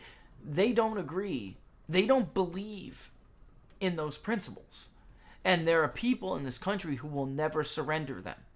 Right. And for those who are like, that would be suicide. Hello, Vietnam. Hello, Afghanistan. We haven't won a freaking war with an indigenous force in 100+ years. I don't know what you're talking about. You think you'd be able to do it to your own? Good luck. Good luck invading the bogs of Louisiana, the marshes and swamps of Louisiana. Good luck with that. I strongly suspect your casualties will be unsustainable, since you can't even lose 5,000 men in Iraq without having a heart attack. Are you kidding me? Good luck. I think people grossly underestimate the advantage fortitude. technology has. Yes. You know, I mean, it's just that simple. I mean, I just don't. The problem is every time there's balkanization in society, it leads to bloodshed. We are not an exception to the laws and the rules of history. I don't know why we act like we are, but our principles, they acknowledge. That's what's so beautiful about the founding principles of America. They acknowledge we're only special because we acknowledge these things exist. There's a natural law, and we're trying to construct this thing to best benefit humanity and best protect these rights that we call inalienable, right?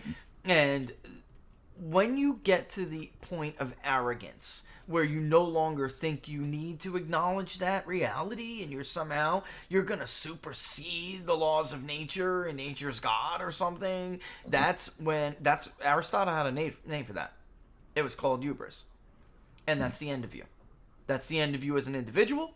That's the end of you as a society. That's the end of you as a country. You simply can't hold it together. So we are balkanized.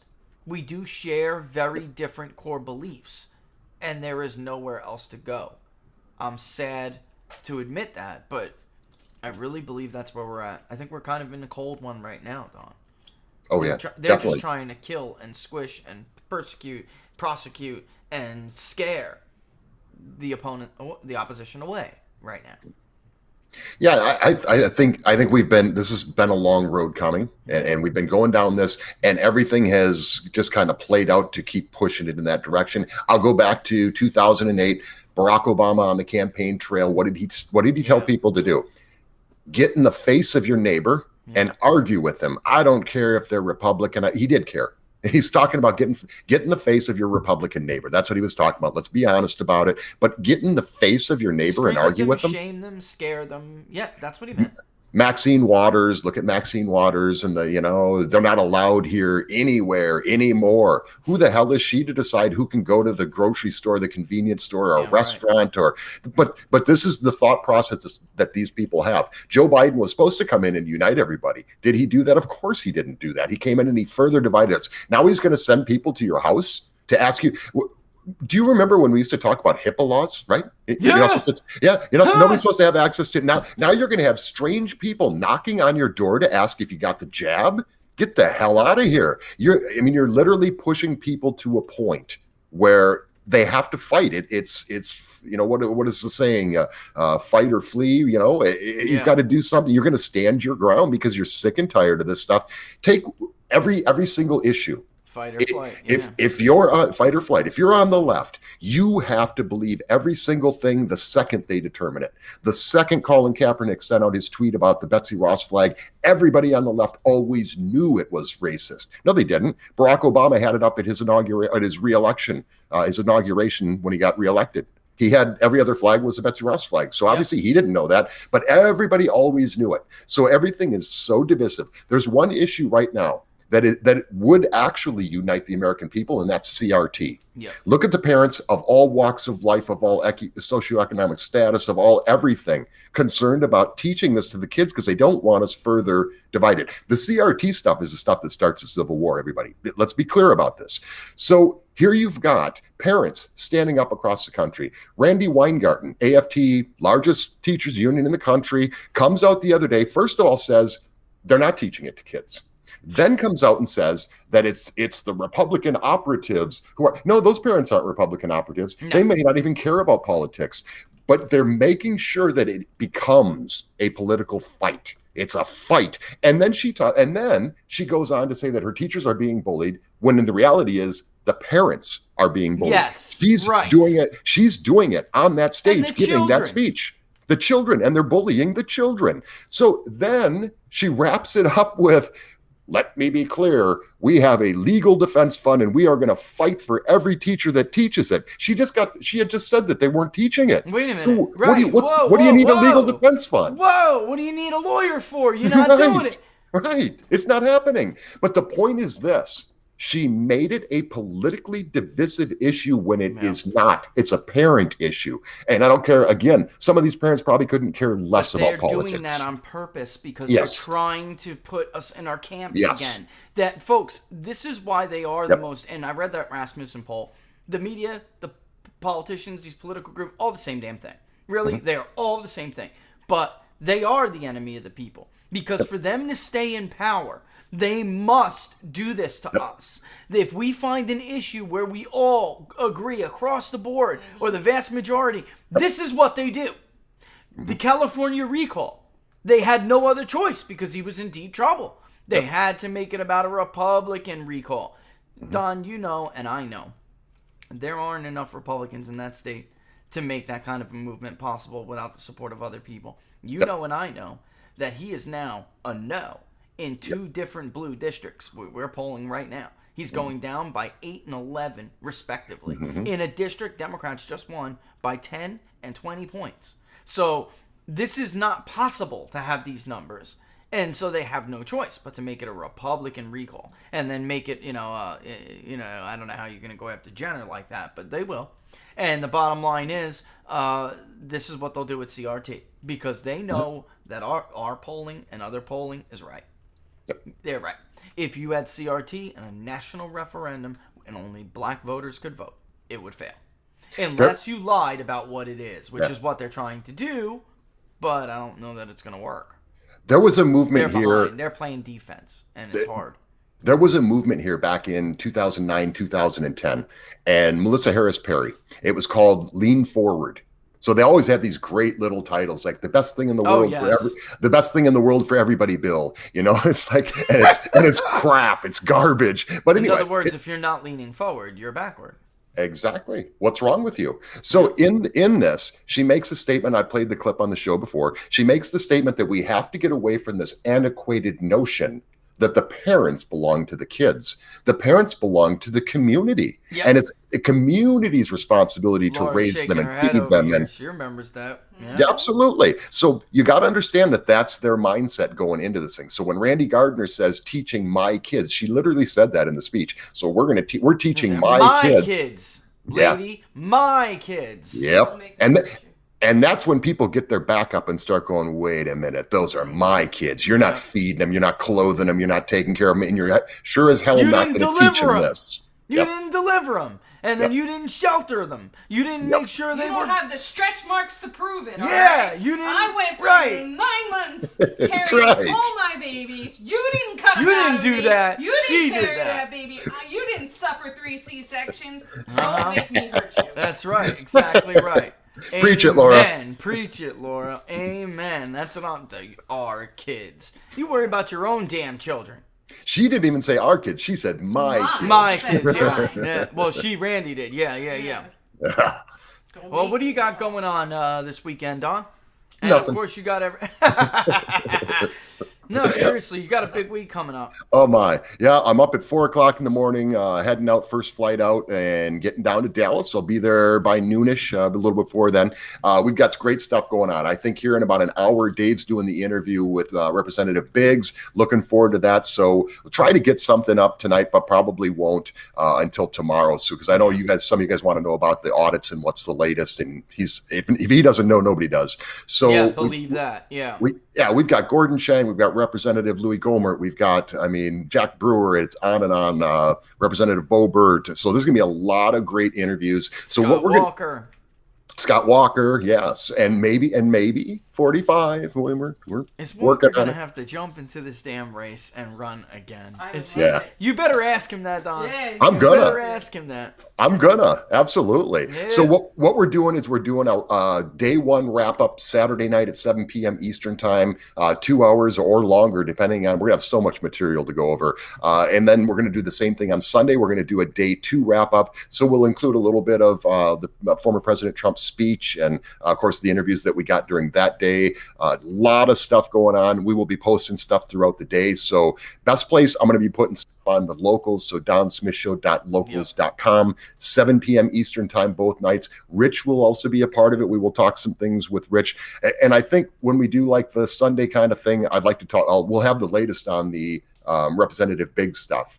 or I might even have that available for the Saturday thing. So whenever we can, we'll get a chance to maybe kind of interact a little on that and discuss the latest information that we have, so we all keep on the same page with that. Because I think some things are going to really happen going forward with that, especially now you've got, they're talking about suing these guys and and they're going to investigate them wanting to do an audit, which is their absolute right to do that. Outrageous abuse of power. Outrageous abuse of power. Yep. There you go. Really, well, that's not true. I did expect we'd be here. I did. Yep. I did. Especially when Donald Trump came on the scene. I said, well, that's it. Here we go. Yeah, exactly.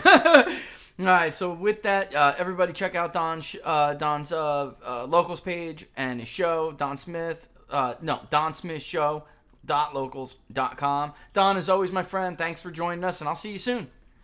We will see you soon. Bye, Laura. Bye, Don. Tell Brenda I say hey and I love her. Will do. All the best, my friend. Safe travels. Better have safe travels. That was Don Smith, folks. He will have... one, the only. He always kills it at CPAC. He always gets great interviews, so don't miss him. And they'll be great. I'm very interested in the one with Biggs, but Walker, too. He will, because he knows Governor Walker. He's known him for many years. I think he's like the first one to interview him when he was a rock star at CPAC because he ran for governor. And I can't wait to listen to the answer in that question. Yeah, because he's there. They have no bench. He may have to come off again and do it. He better. Well, they need him. Honestly, it's like sometimes you could just have your name on the ballot one too many times, which is what I think happened to him in 2018 because it was such a Democratic year, yet they barely beat him. If he was to run again, he's going to win. All right. So with that, I'm going to get going because... Oh, what did I miss? We have to discuss our local situation. So tell them that you're going to leave them a message on locals about when we firm up the time yes. and date. And also, too, listen, I don't want to put words in their mouth, but I think we're getting the live stream locals only thing soon. Did they ever get back to you on that? Did you ever see a response? I said text me. I missed the damn time that they wanted to do it. And I said, just text me. It's so much better to reach me like that. But we could always do that. Today, that's right. Today you have that schedule. Yeah, I don't. Yeah, well, you don't need to bring up names, but yeah, I have a couple of things today, so I'm not sure.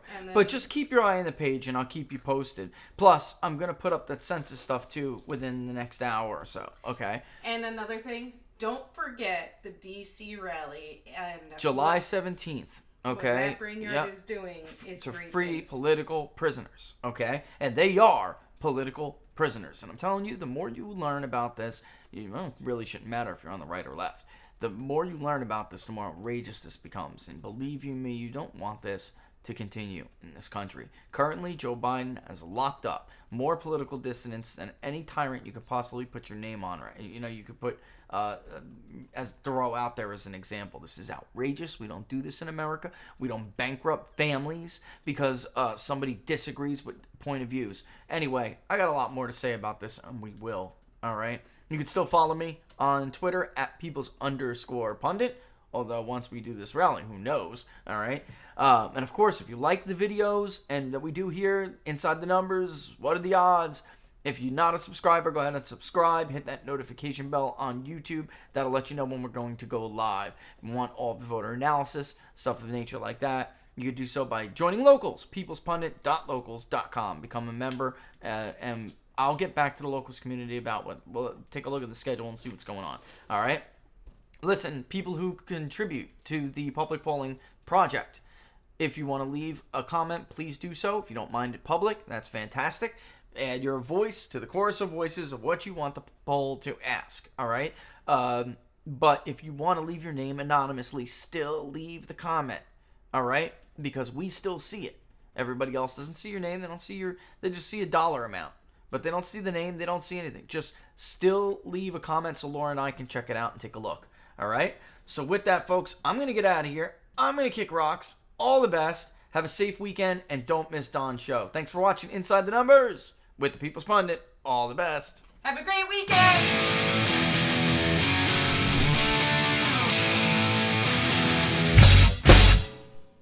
How much you wanna bet that I can get you back inside your head before the summer ends and spread a little love. Just for a little fun, I'll make you come back to me before for the rise of every sun. Baby, it's meant to be, I know you got a man, but he don't understand. You're gonna be a heartbreaker, you're such a love taker. So just suck me in and you can toss me like a cigarette, 'cause I just wanna be a bad habit, yeah.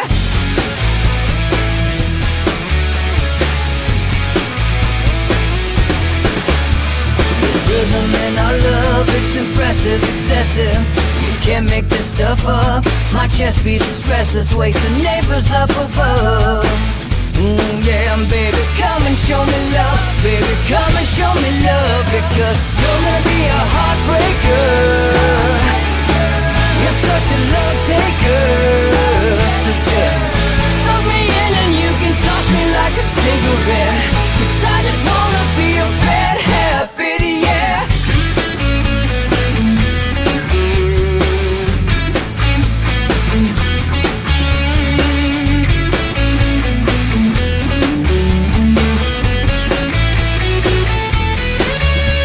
We can get on a plane and take a one-way ride, steal us away to find a place we can hide. It wouldn't take much to spear for a night, just to give in to the need and leave it all behind. 'Cause I know that you know that I know that you want me. You told me, now show me, come blow me away. 'Cause I know that you know that I know that you want me. You told me, now show me, come blow me away. You're gonna be a heartbreaker,